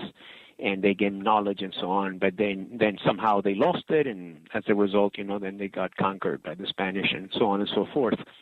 And then she finally, I think it was in 2010, she published a book, which I haven't read, but I did read some accounts of it and some excerpts about all this type of phenomena, but she wrote it as a novel, because a novel, I guess, gives you more flexibility. And it's supposed to be a trilogy. But the name of the book was The Circle of the Gods, but has not been translated to English, as far as I know. Chris, let's just move the discussion here because there's a lot to talk about. You have been collecting a few questions from our forums at forum.theparacast.com. You want to bring some of those up?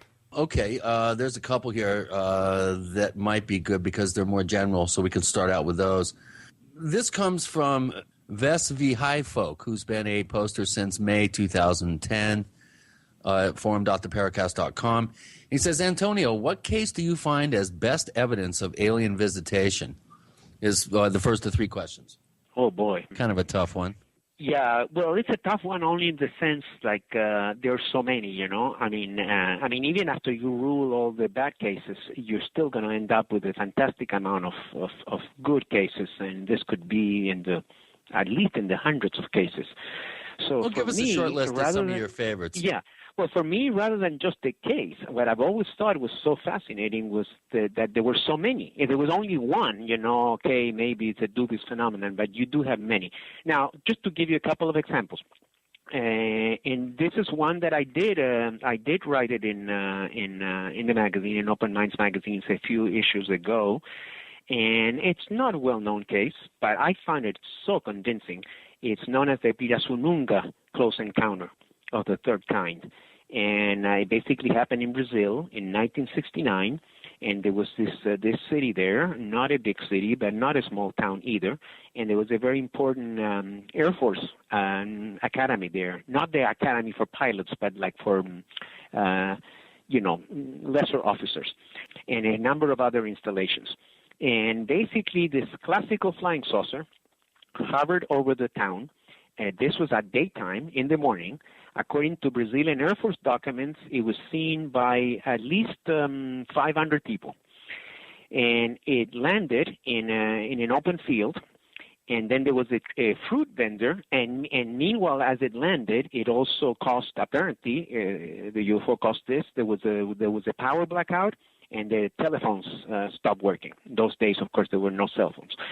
And so next, as many people saw this phenomenon, but then there was a fruit vendor whose name was Tiago Machado.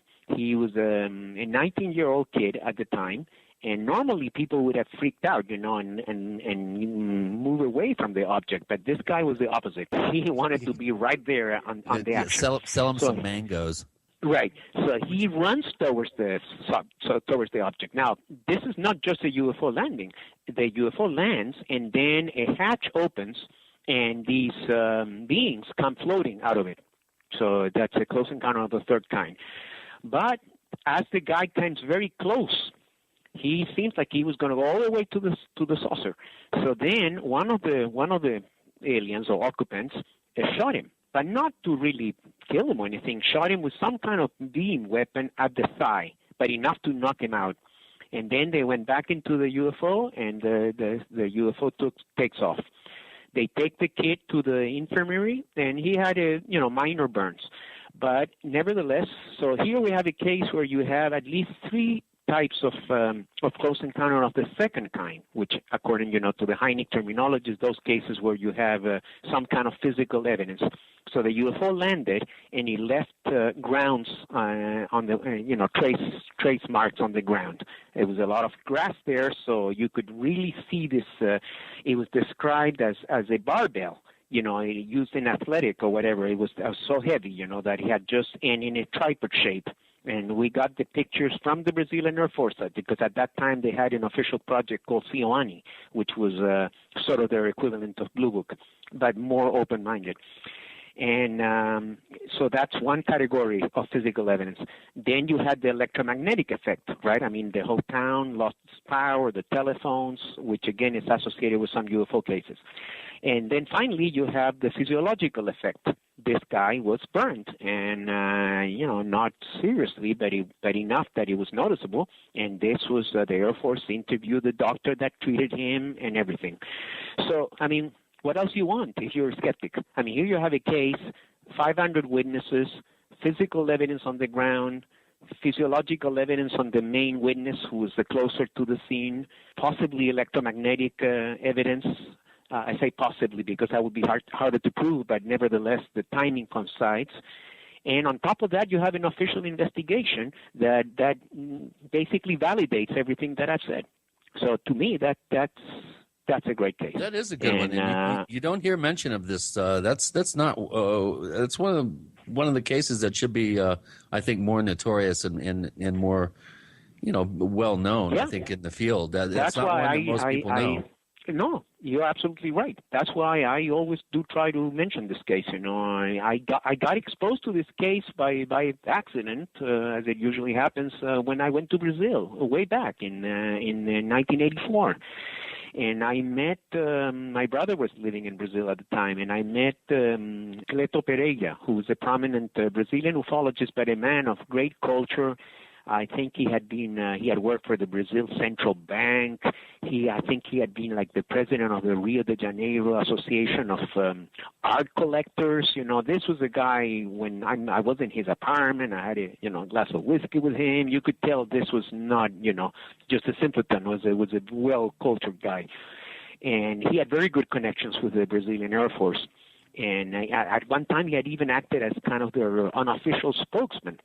And he's the one that had obtained this document written by a colonel that was connected to this Air Force Academy for sub-officers. And I couldn't believe it when I read that document. I mean, it was basically, it said everything that I said before, but in an official document. So we have many cases like this in the next issue of Open Minds magazine, which is not out yet. Well, actually, we do already have copies at the office, but officially it's still not publicly out. But it will be out in a couple of weeks. There, I revive. I talk about a case that is mentioned sometimes in various books and things, but never in detail, and it's known as the Cusack Close Encounter. And this happened in France. And basically, this case involved two children who, and it's, in some respects, is similar to the Pirassununga. I will have to get more about the case involving the two children with Antonio Huneeus, with Gene and Chris. You're in the Paracast.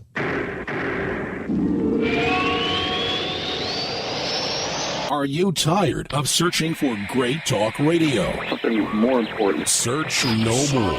We are the GCN Radio Network. Don't complain about your cable bill going up and up and up. Do something about it. Grab a pencil and jot down this special number, 1-877-804-MY-TV. The more cable TV rates go up, the better digital satellite TV looks. So, disable the cable and get more of your favorite channels in 100% digital quality for less money. Call 1-877-804-MY-TV right now to sign up for packages starting as low as $19.99 and up to 4 rooms. And there's no equipment to buy. That includes your free HD TV upgrade, your free DVR upgrade, and your free professional installation. And the best part, the pristine digital picture and sound. Call 1-877-804-MY-TV. So, what are you waiting for? Pull out your major credit or debit card. Call 1-877-804-MY-TV. 1-877-804-MY-TV. Disable the cable, cut costs, and get more. Call 1-877-804-MY-TV. 1-877-804-MY-TV.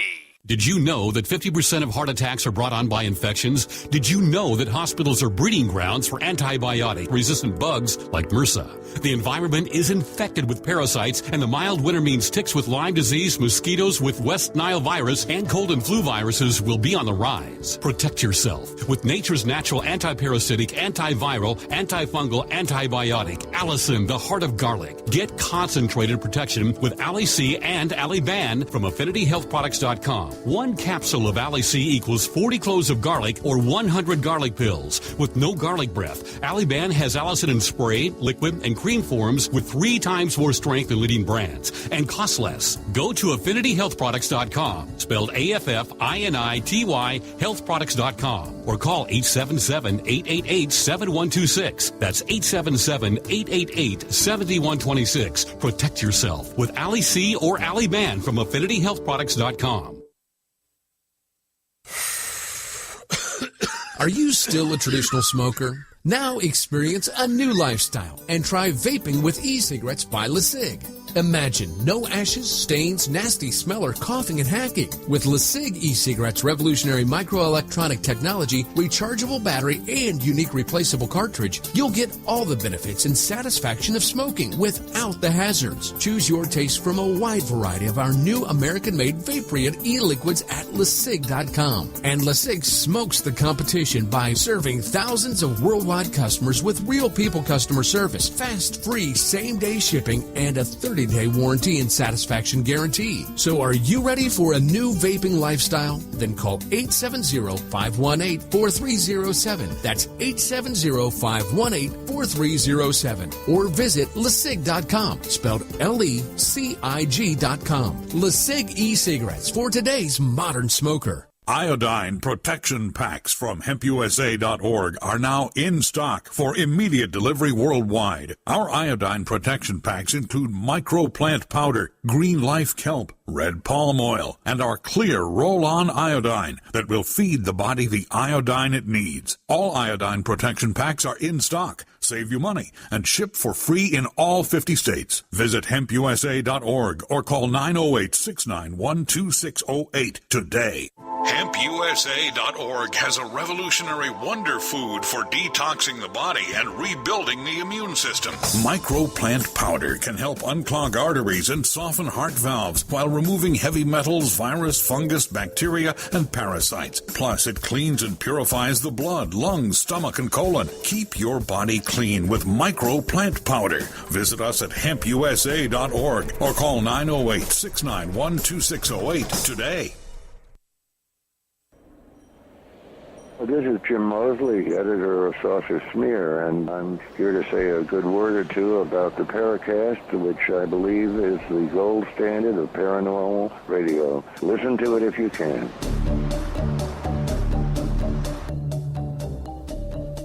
Chris is taking on his tricksterish voice, I think. Or devilish voice, I don't know. Antonio, you're talking about the case about two children. Let's continue. Yeah. So basically, the Cusack case, like I said, happens in this very small village in France. It was in the 1960s. I think it's 67. I'm going to look at the article here, make sure that I got the correct information. And basically, these kids, who actually were the son and daughter of the mayor of the town. So he was kind of the most prominent guy in town. It was a very small town. And this happened in 1967, August 29 of 1967. So the kids go up, and they were tending the farm animals. They had about 20 cows or something. And they're in the field there, and then they notice that the cows are going towards a hedge and in a stone face there, that a fence that I guess separated two properties or whatever. And as the kid was 13-year-old, and his sister was like 9-year-old. So then, as the kid goes there, he notices that on the other side of the stone fence, and there's a hedge there, he can see this huge sphere, luminous sphere, hovering right over the ground. And then there are these four beings who are on the ground, like doing something, and they look small. So these people being, as a lot of the alien occupants do, right, in the UFO literature. So they see these small kids, and this is kind of a nice little tidbit in the story. Then the kid says, "Oh, are you coming to play with us?" You know, you see, it's like little people, right? Are they coming to play? But then when the aliens realize that they're being observed by these two children, they decide it's time to take off. But they don't just enter the craft in a normal way. They fly. They fly and dive on top of the sphere. And we published a nice illustration from a French comic, because in France this case is quite prominent. And so eventually they fly into the sphere, and then the sphere takes off and it's gone. But it left a very strong smell of sulfur. And this is important because, again, there's the ufologists that initially wrote about this in the old French periodical Lumière de la Nuit, which was the equivalent of Flying Saucer Review, but in France. They were the first ones on the scene. Well, actually, no, I'm wrong. The first ones on the scenes were the police. What happened is, so the UFO takes off. The animals, there was a dog too. They're all like kind of panic right after all this commotion with this big object and everything. So the kids have to first gather the animals. Then they go eventually back to their home, and they're crying and they're all upset, and they tell their parents, and I guess the parents go to the scene. The UFO's already gone, although eventually other witnesses were found. So the father calls the police, and he's the mayor. And the police comes, and one of the gendarmes says that he could still smell the sulfur. And then they find another witness who didn't see the UFO visually because he was working on the basement or something, or the barn there, but he did hear a noise. Not only there was the sulfurs, but there was a very vibration. This object was emitting some very, very loud vibration. So that the sound part was also heard by other witnesses. Well, they basically cross-examined these children, first by the police, first by the parents, then the police, then eventually the ufologists, and they could never find a single contradiction. And so the case is considered a classic. In the 1970s, when Japan, the official investigation in France, which is under the French Space Agency, they have a UFO office. Like it would be like if NASA had a UFO department, but I guess the French are more sophisticated politically. So they reopened an investigation of this case, and it was done by Claude Poher, the head of the agency. And all the details are explained in the article because basically 99% of the data on this case, you will only find it in French. So a lot of the stuff is not available for Americans.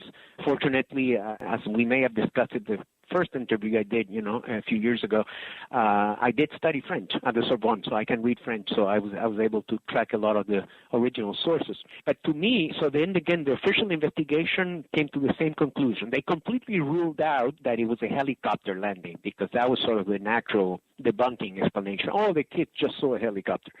This Claude Poher, who was an aerospace engineer, demolished that theory. But more fascinating even than that is in the 1980s, there was a counter-investigation by a group of skeptical ufologists in France. But I have to explain that in Europe, the skeptics are a little bit more open-minded than the United States. They seem to be less dogmatic. They're still very skeptic, but they're kind of fascinated by the phenomenon. They are sometimes very honest, like in this case.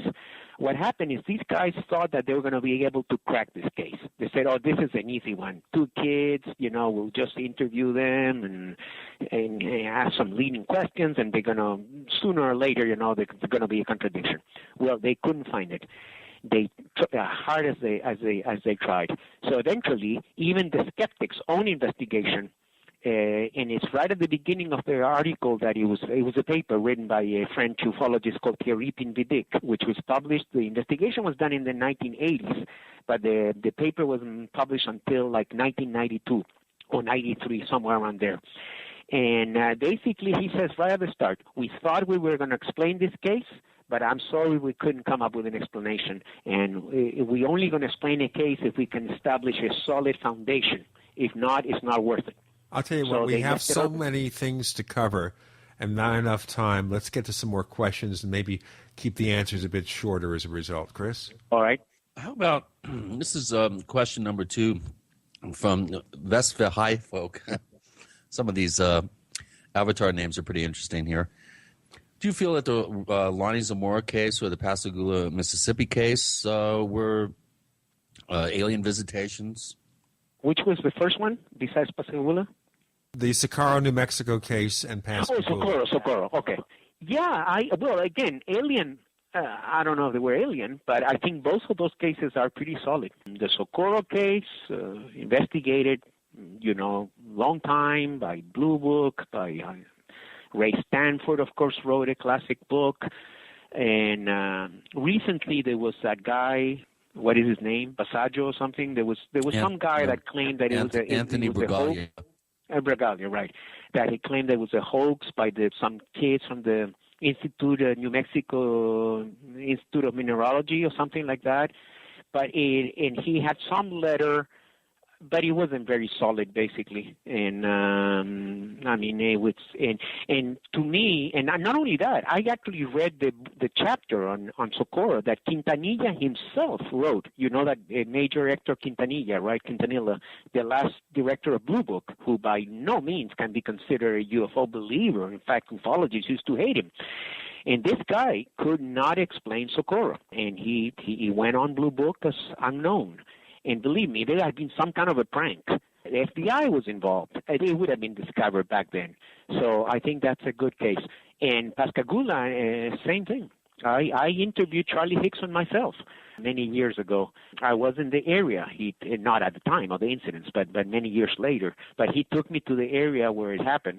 And I published a big article in Open Minds magazine, too, a few issues ago, after Charlie died. After Charlie died, which was only like in December or something of last year, November, December.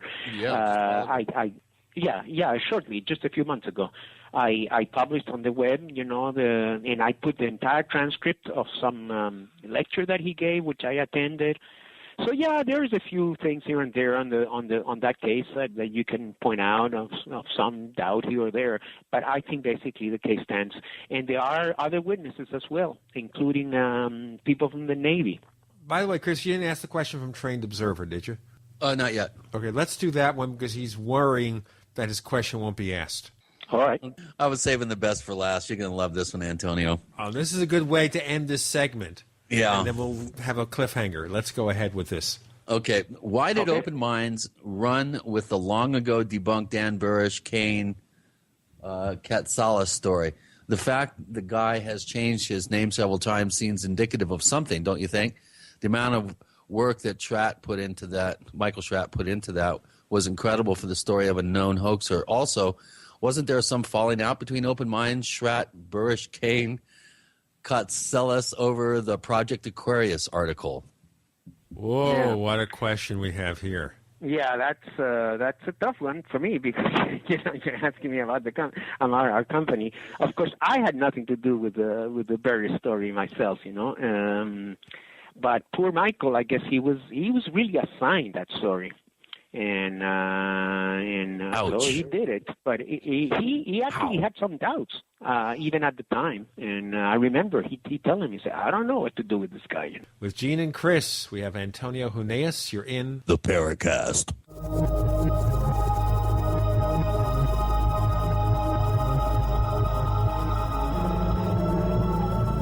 The GCN Radio Network, providing the world with hard-hitting talk radio. GCN. Great talk radio starts here.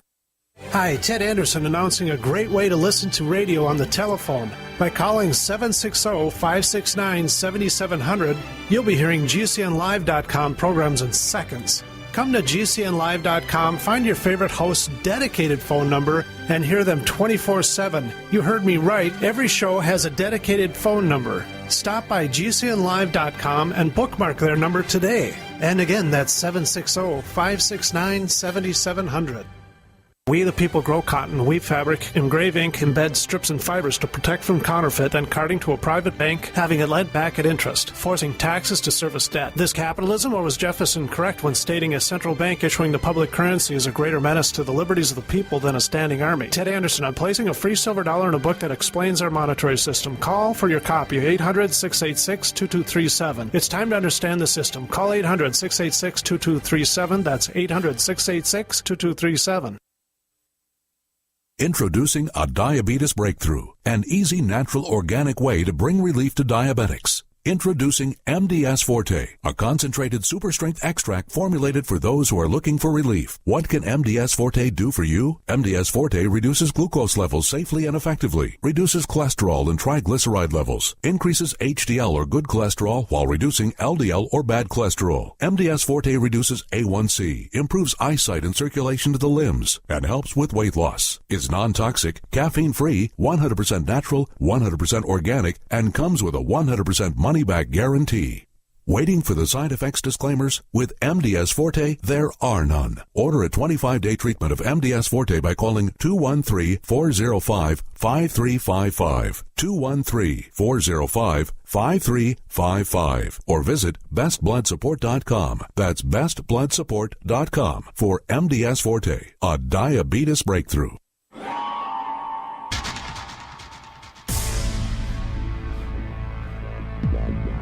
Welcome back to the Paracast, the gold standard of paranormal radio. And now, here's Gene Steinberg. We have Antonio Huneeus. He's an editor for Open Minds magazine, with Gene and Chris in the Paracast. In our previous segment, which went on the last hour, we asked him a long, complicated question about an article run in Open Minds. Let's have the answer. Yeah, well, as I had explained, also notice that story was never published in the magazine, because in the magazine we want to keep the standards, very high. So it wasn't deemed, initially we didn't know. If the guy would have come up with good evidence, Barish, we would have used it in the magazine. But in the end, we decided not to use it in the magazine. But, and it's true, there was a fallout at the end. He's a very strange guy. I don't know if either of you have met him. I had never paid much attention or was much of a believer in his story anyway. George Knapp already had investigated years ago and completely ruled it out.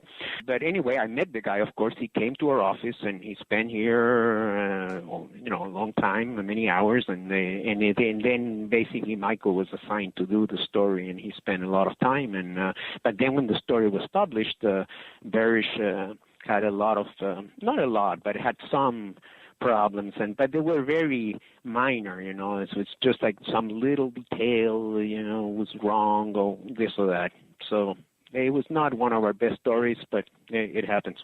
So where do you come down? The whole thing was just an elaborate... fairy tale. So yeah, there's no I think Ganesh the guy particle? That probably a copycat of Lazar or something, That's when, because he first emerged.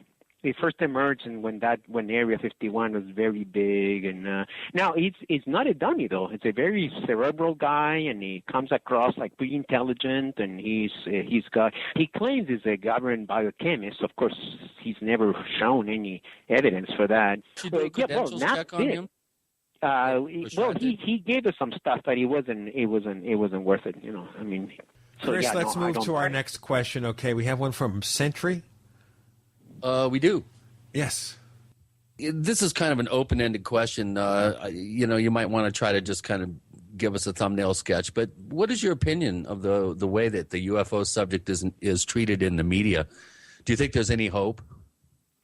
Yeah, I think there's some hope, because I see that there's been some change.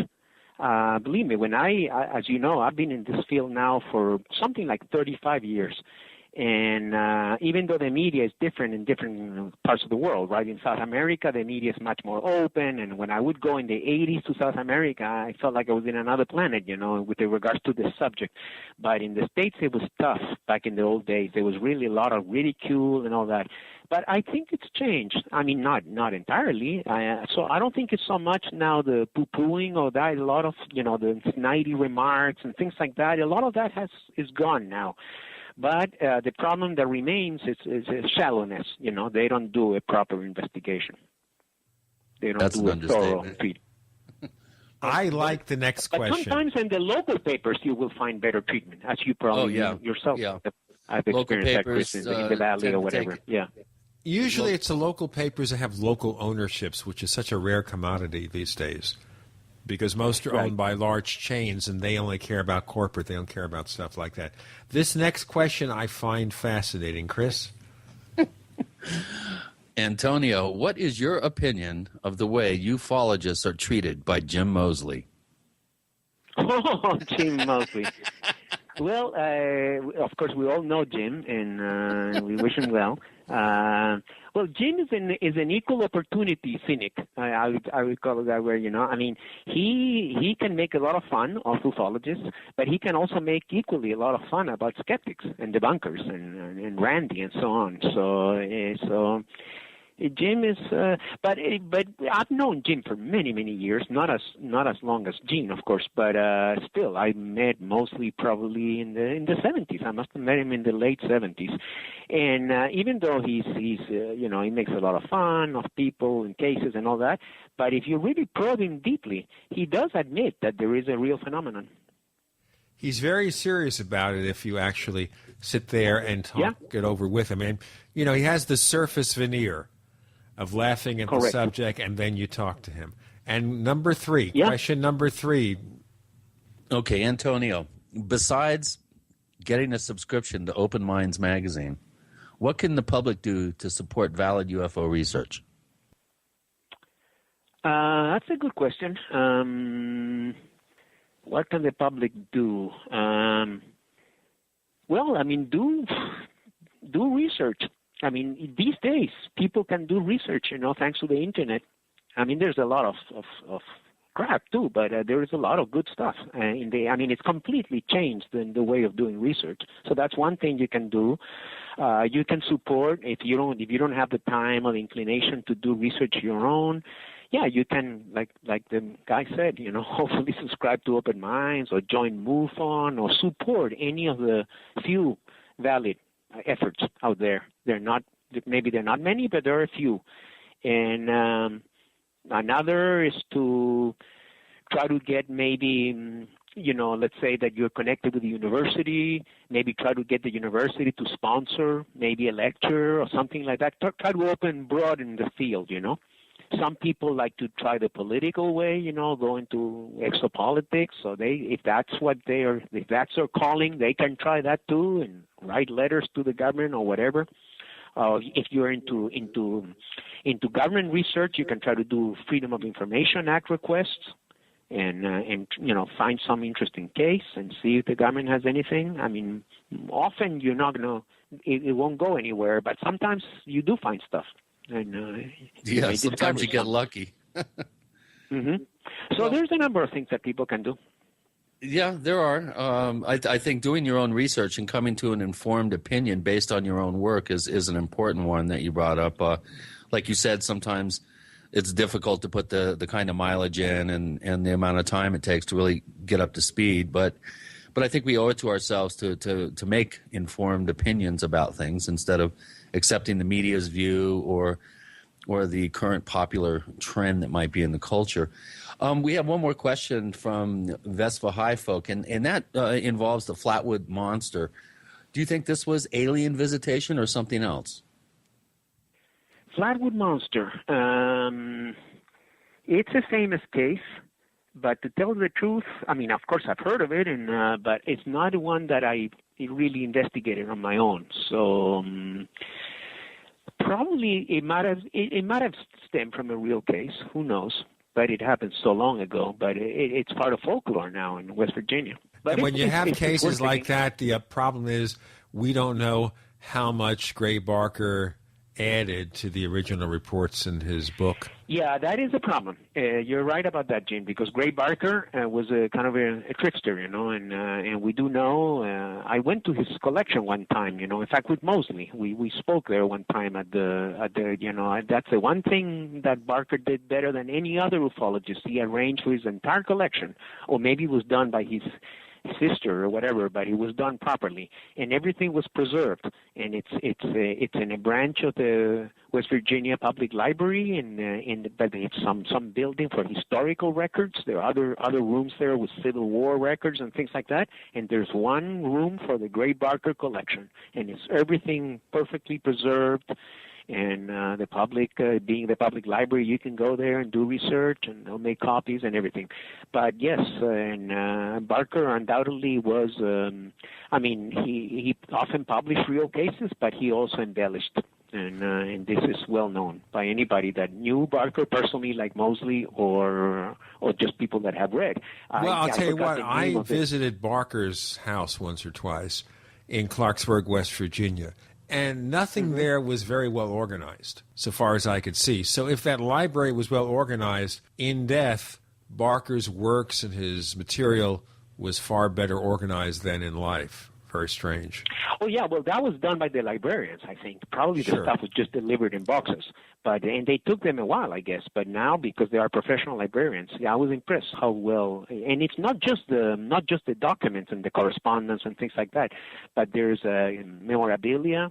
So there's pictures and frames on the wall. So it's like a little exhibit. It's not just archives, but also an exhibit. We've got Antonio Huneeus joining us with Gene and Chris. You're in the Paracast.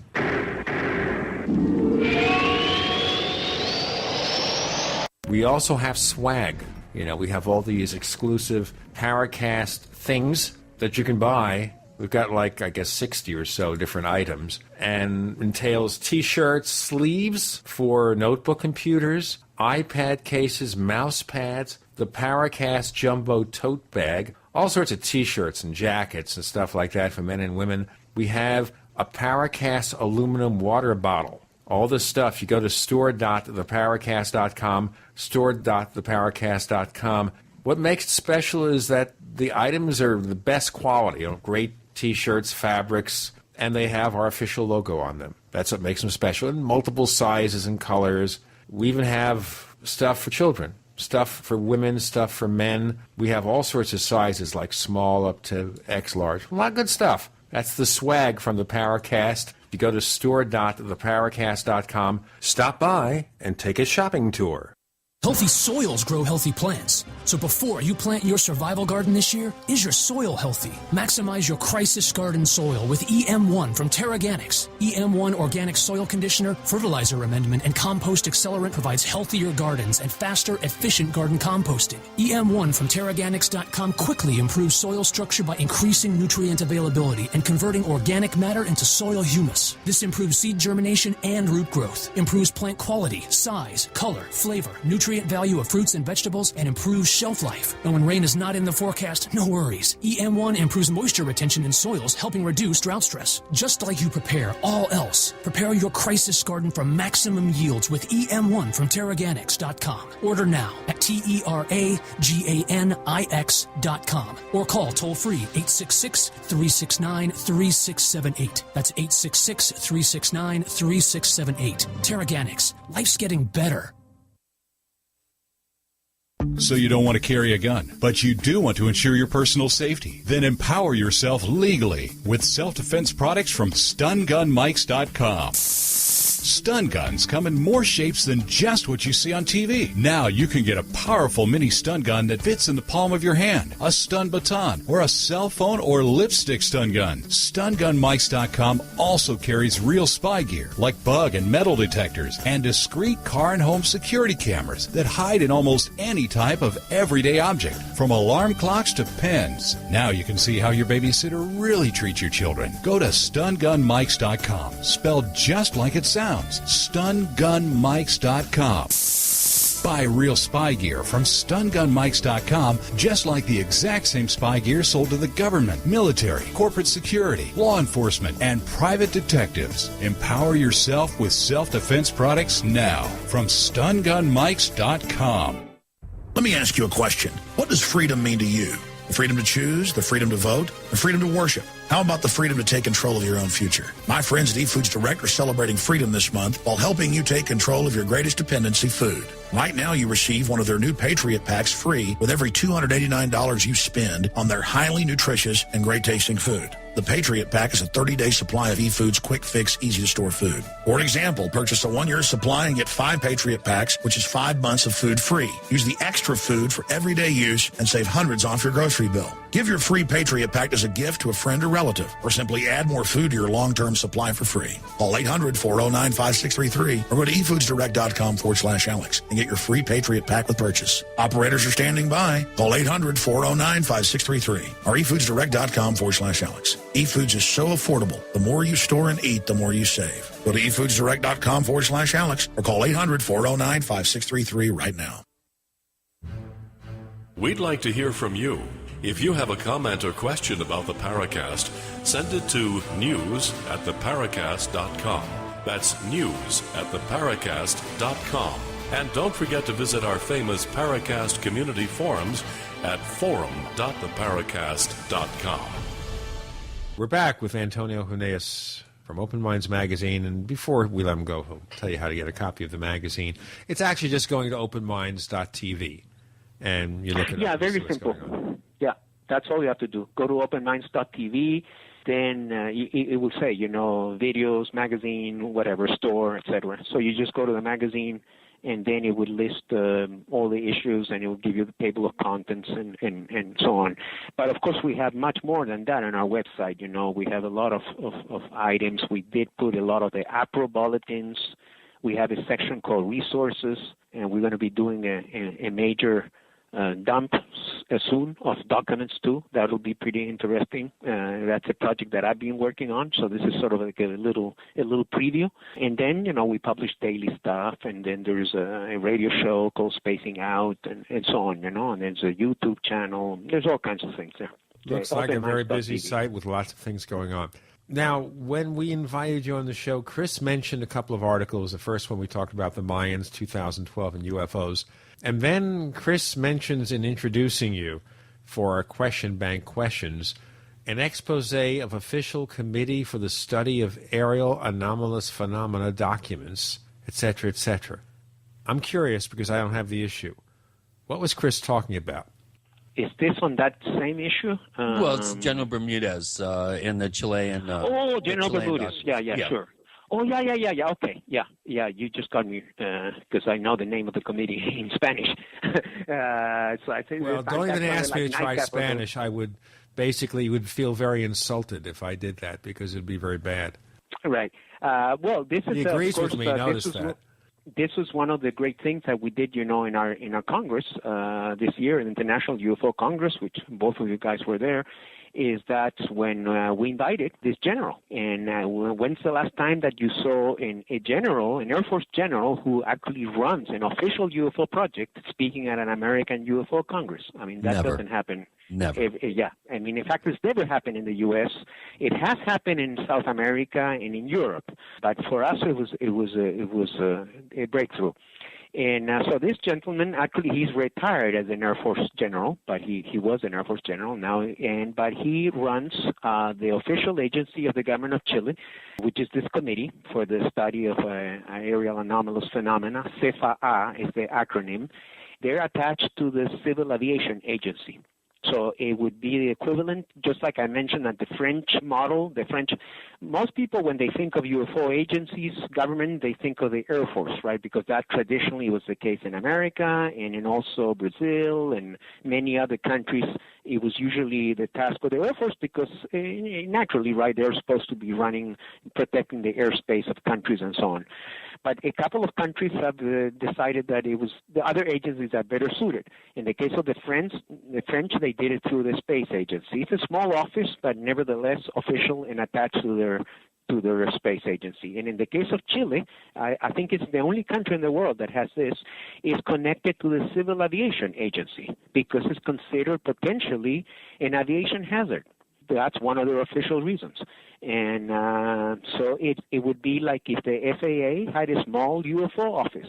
Now, what's important, regardless of what that's good, that the governments do this officially and all that, but the most important thing is by having an agency connected to civil aviation, you encourage instead of discouraging pilots to report UFOs.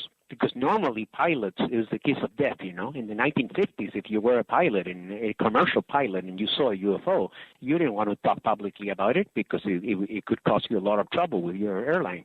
But so in Chile, it's exactly the opposite. If you're a pilot and you see a UFO, and this could apply to foreign pilots as well who are flying to Chile, and then not only you're encouraged to make a report. And there is an official channel to do that and an official questionnaire, and nobody's going to laugh at you, and you're not going to be downgraded or put on a desk job, that like happened to that poor Japanese pilot, the Captain Terauchi, the famous Alaska case, Japanese airline in 1986, which when he went public, and then eventually the FAA, released a bunch of documents, and they gave him a desk job. So anyway, but going back to that article, so we got access thanks to my friendship with General Bermudez. I've known him for a number of years since this agency was created back in the late 90s. They sent me a preliminary report of cases from 2010, and that was that article. And we have a few other articles about him on the web as well. But I also interviewed him at the Congress and on the current issue that we're working, on the next issue, the one we're just beginning to do the work, we're going to also publish the excerpts of that interview. So we'll have more material from General Bermudez as time goes on. Antonio, is it their position that UFOs are extraterrestrial? Do they take a position at all? No, they're clear on that. Their position is that UFOs are a real phenomenon, but we don't know what their origin is. Hey, that's more reasonable than a lot of UFO organizations in this country, the private ones. Right, because what they say is we can establish it's a real phenomenon. And in fact, one of the things, I don't know if you caught his lecture or not at the Congress, he played from all these tapes because, again, they are the Civil Aviation Agency, so they have access to all the radio communications between control towers and airliners. Not just airliners, could be military flights, or could be, small planes. Any plane flying in the air has to file a plan and be in touch with the control tower, and so they're in access. They have access to all this material, and whenever there is a UFO report, then those tapes are preserved and then sent to this agency, and then this agency follows it up, since they're part of the civil aviation anyway, so they have access. But they will be tipped off by the control tower people immediately. As soon as they hear some pilot saying, "Oh, I have something on the air, you know what it is," whatever, and the tower will say, "No, we don't know what it is. We have no scheduled flight." This is the kind of dialogue you see you can hear on those tapes. He actually played the tapes, and on the PowerPoint, he had the translation because obviously the tapes were in Spanish. So I think it's very significant that it's an interesting approach, the one that Chile has taken to couple it to the civil aviation. It's fascinating. By the way, as you were talking and discussing the Chilean investigation of UFOs, one of our very, very frequent visitors to our forums, one of our veterans, posted some more questions. Did you notice that, Chris? I bet we caught Chris flat-footed here. Yeah, no, I haven't refreshed the page. Hold on. Okay, refresh the page. And you will see one of our visitors from down under, Blowfish, has some questions. Okay, good. Yeah, Blowfish is always fun. He's always got some good stuff. All right, let me see. Okay, we're going to ask the question on this side, question. And then on the other segment, we'll have Antonio's answer. The first question is... Okay. Is there a growing movement in South American scientific community for more open debate of UFOs, USO phenomena? And is there any current scholarly investigation going on in Brazil, Colombia, etc.? All right. That's a pretty extensive question. It's so extensive that I won't even ask for a pithy comment from Antonio. We're going to just tell you we have Antonio Huneeus. He'll answer that question. With Gene and Chris, you're in the Paracast.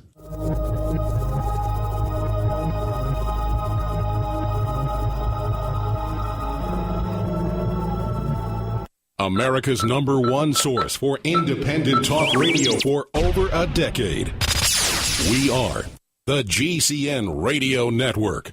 Graphic Converter is the image manipulation tool for the rest of us. It does not use any database. You get full control of all your files. Want to view the images of a folder? Drag it into Graphic Converter, and a powerful browser opens up to show your image files. You could use it for slideshows. You could use it to import images from digital cameras or from scanners. Need to do some image editing? You can do that too in Graphic Converter. Also print catalogs. Convert from so many formats I can't even list them. Download now to see if Graphic Converter is good for you, like 1.5 million other users. Guess what? You could save money when you buy Graphic Converter. Use the coupon code Night Owl. Use the coupon code Night Owl to get a special price for Graphic Converter. Go to lemkesoft.com. That's LEMKE soft.com. Lemkesoft.com.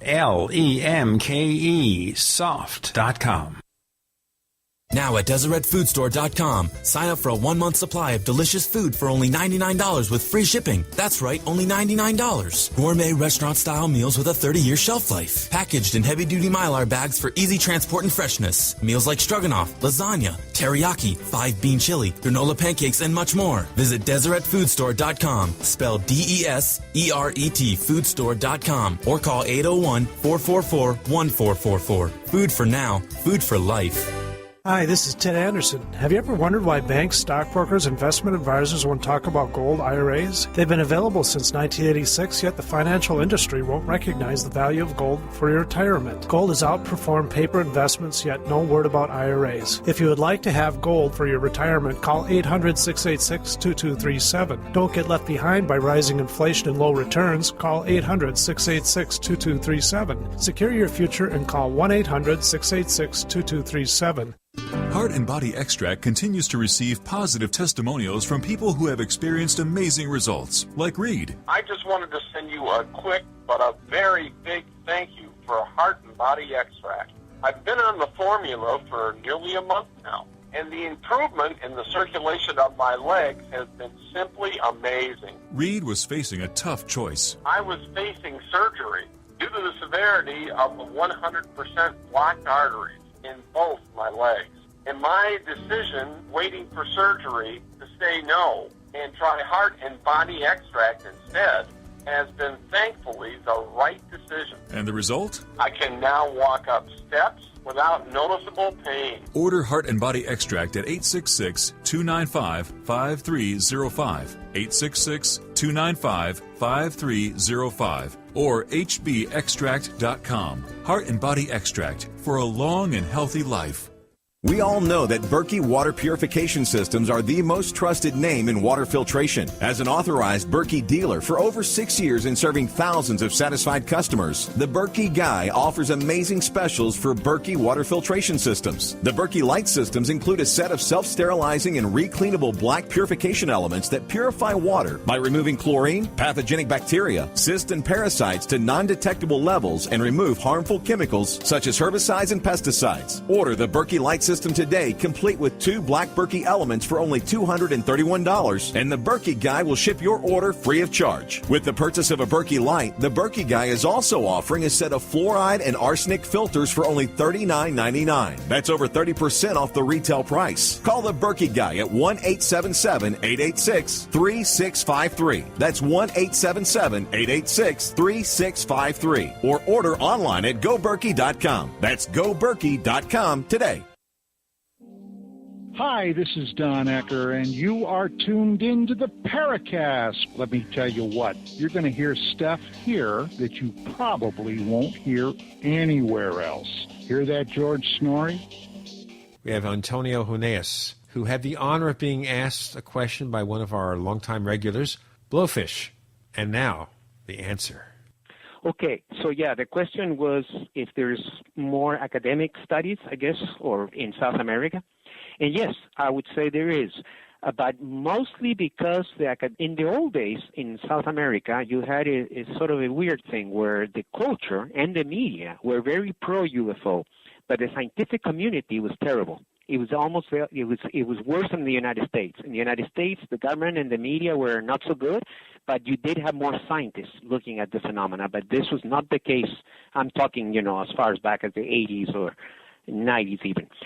But now, because so many countries in South America have official agencies, so that kind of broken the lid, Now, if you're a scientist with the university, you can talk about UFOs because the government's talking about UFOs, and the government, through their civil aviation agency or through their Air Force, like the case in Brazil or Argentina, now they're doing it through the Air Force, are talking, and they're saying this is a real phenomenon. Normally they won't say it's extraterrestrial, but they'll say it's real. In the case of Chile, which is the one I know the best, of course, because I'm Chilean, and I know these people personally, they created a scientific group of advisors to advise their committee.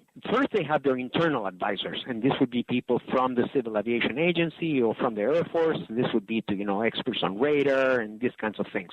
But then they wanted to go beyond that and get people who were mainstream scientists, as good as they could get in Chile. And so they created this committee of advisors, and it has prominent scientists from astronomers from the universities in Chile. And Chile has a very rich astronomical community because there are all the big observatories there, which are mostly run by the Americans and the Europeans, but in coordination with the Chileans. Yes, that is changing. But you have to see it country by country. Each country has a little bit of its own history. But in Argentina, we still haven't seen much results because they just kicked off their committee just a few months ago. So they're still in the preliminary process, and it takes time. Believe me, even when the Chilean created CEFAA, which was back in '97, the first 2 years they weren't very active. Their budget was small, and they were still trying to get their bearings together. So that may take a little while, but eventually I'm sure the Argentinians will launch their investigation, and they already did, but we'll probably sooner or later start hearing some concrete results. And likely they will follow the Chilean model too and get advisors from the scientific community. Brazil, of course, has had a very rich tradition of UFO studies all the way back to the 50s. They've had several government investigations over Brazil, and they still have one, although they don't have their own department, but the people who deal with air traffic, they're from the Air Force, they have questionnaires. So any pilot, but this doesn't have to be a pilot, could be a civilian too on the ground or whatever. Anybody that sees a UFO can file this questionnaire with the Brazilian Air Force. And what's good about it in Brazil too, we see this in some of the South American countries as well, that whereas in the past they were very secretive, not necessarily about UFOs, but about mostly human rights and political issues, so there was no recourse really to sue the government or get documents. But now they've changed because now we've had democracy in Latin America now for the last 20 years, basically. So they've passed similar laws to the Freedom of Information Act. In Chile, it's known as the Transparency Law. And in Brazil, there's a similar law, which means that the government agencies are forced to make their activities transparent, unless they affect national security. Obviously, there are some clauses, on privacy and things like that, just like here. But other than that, they are supposed to make their stuff open to the public, and they are. And that's how we know about some of these results of these investigations. In Brazil, in fact, they even amended the law where you could actually sue the government. So when the Air Force realized that unless they start releasing documents, they were going to be sued, then they decided to release documents, and they did so in the last few years. Well, I'd sure love to see the complete dossier on the Colares wave back in the late 70s, early 80s. Well, nobody, they never release everything, and well, maybe in some particular cases, but according to Jay Baird, who's the most better-known Brazilian ufologist, and he was the guy who was coordinating this Freedom of Information campaign that it was called in Brazil that they launched a few years ago, and he claims, particularly with that very disturbing wave, known as the Chupas in northern Brazil, which includes, of course, the cases in Colares where people got injured. There were even some fatalities. This was really a bad scene. These cases are very real because people were injured, and it was all documented by the Air Force. And for many years, they hadn't released anything. But there were some leaks. Vallée had published some of this material in his book Confrontations, but at that time had only been leaked, or people had seen it, but eventually a lot of the material was released. But for instance, there are many accounts that when the Air Force set up a camp at the middle of this flap in 1977 in the Amazon region, they had movie cameras. And supposedly they took all these movie footage. That has never been seen. So there's still more stuff to... Yeah, there's still more stuff to be gotten. But at least when you had nothing and then you get something is better than nothing. There's a second part of the question, is there, Chris? Any sort of update reports of any current UFO, USO sightings down from Latin America? For example, from rainforest civilians, cattle farmers, military pilots, or commercial fishermen. It's been fairly quiet the last couple of months. You're right. Heard anything? It's been fairly quiet. No, not. I'm sure something, but nothing momentous. I mean, sometimes you hear reports, but they're just run-of-the-mill reports. As far as something more substantial, yeah, I think the last couple of months has been relatively quiet. But we've had in the past some rather interesting group incidents of cattle mutilations in Argentina. Argentina has almost, I would say, there's probably maybe even more cattle mutilations now down there than here. And this lady, Andrea Perez, who's also a member of the the Air Force Commission, because what's interesting about the Argentinian Air Force Commission, and I published all this material both in the magazine and in the Open Minds website when it first came out, it was one of our big stories because it was so unusual. What happened, so the Argentinian Air Force finally decides to create a committee. What they do? They called ufologists. I mean, they had their own experts, obviously, but they also called ufologists, and they invited some of the more prominent members of the civilian UFO community to become external members of, this sounds like, impossible in the U.S. You could never even envision something like that in the U.S. But in Latin America, it's different. You don't have to be fighting the government on UFOs. You can work together. And so this lady, who's actually a chemist by profession, she had documented a lot of cattle mutilation cases. And the last time I did talk to her, that was a while ago, but not too long ago, maybe about a few months ago, she said that there was in this particular area of Argentina, there had been so many of these reports, both UFO sightings and mutilations, that they had created sort of an informal network between the ranchers, veterinarian people, and the police, the local police, to deal with this phenomenon. Yeah, I think the full scope of what's been going on down there since 2000, basically, I don't think is going to be. We're never really going to know up here the extent of what's going on down there. Northern Argentina, southeastern Brazil. And they did, chemical analysis and everything. I mean, some of the scientific research was better than here, actually. But the problem was it was never translated.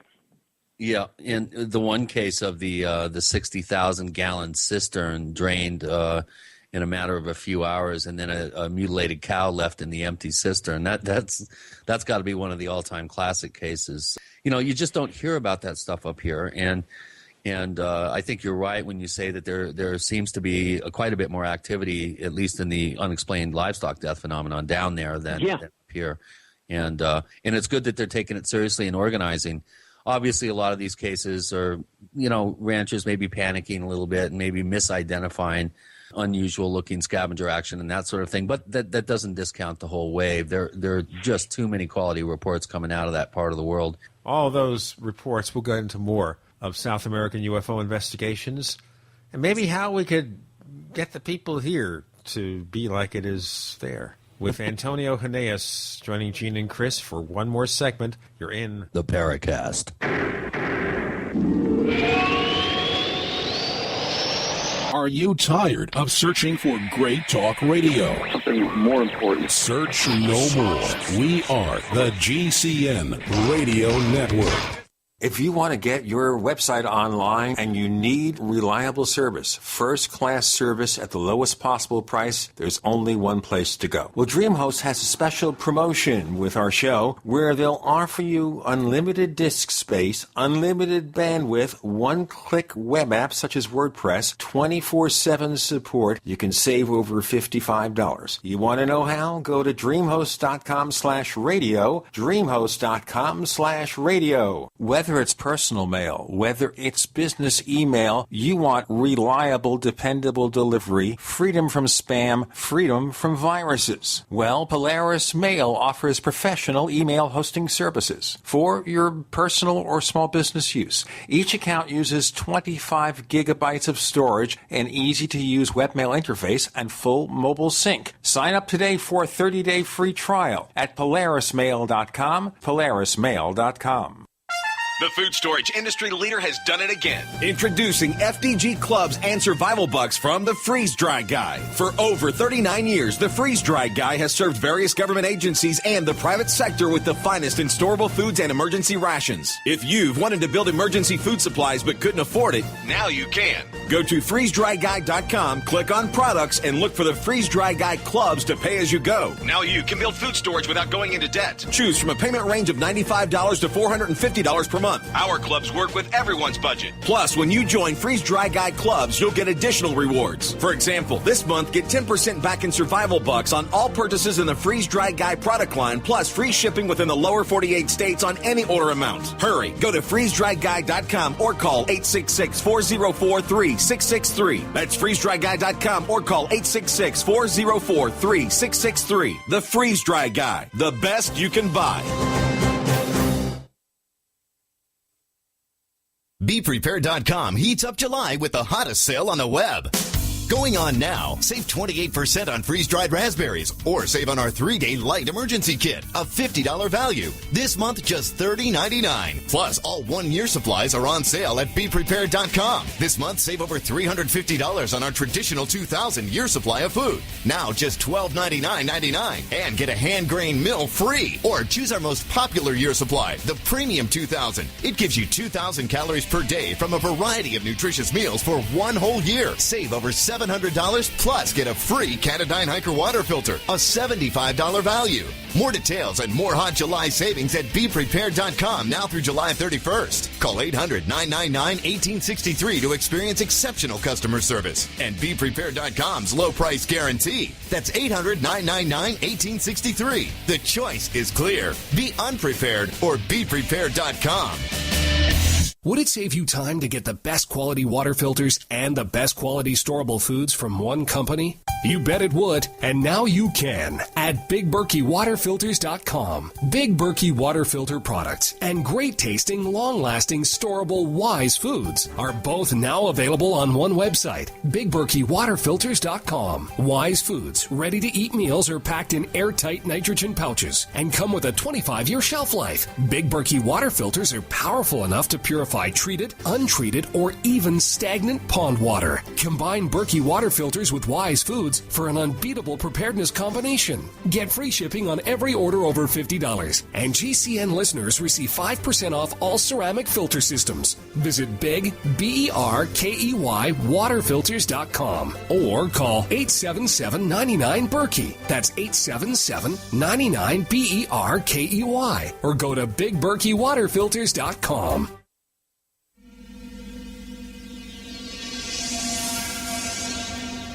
This is Hilly Rose, and I hope that you do listen to the Paracast because you will learn a great deal about the paranormal.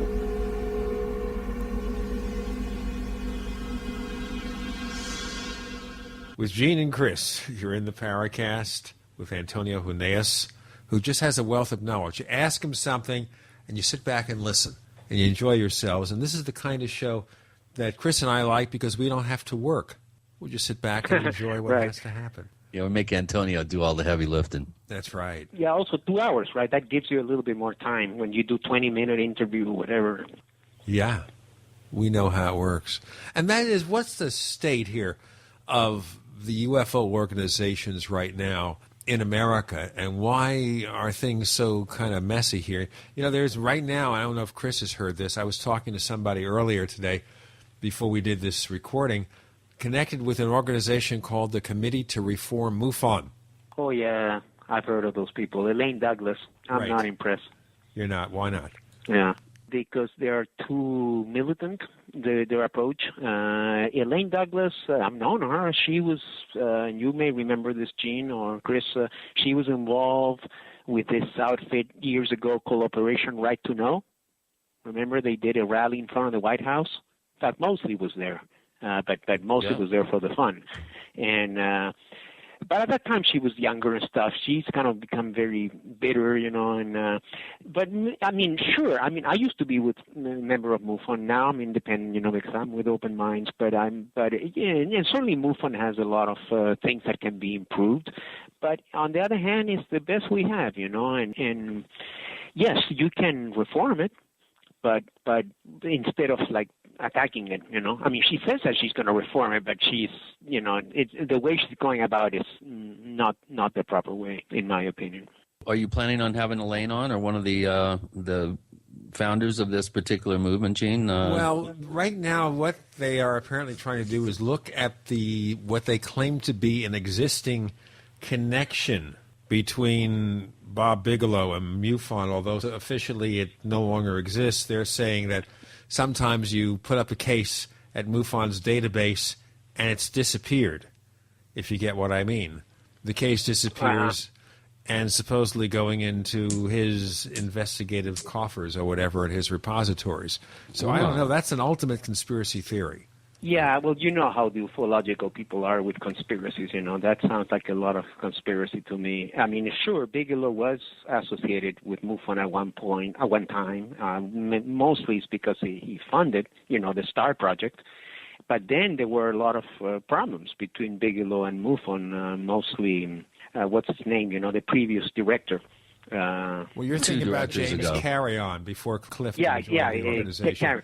Carrion has become more. Now, Carrion has become very much of a UFO skeptic.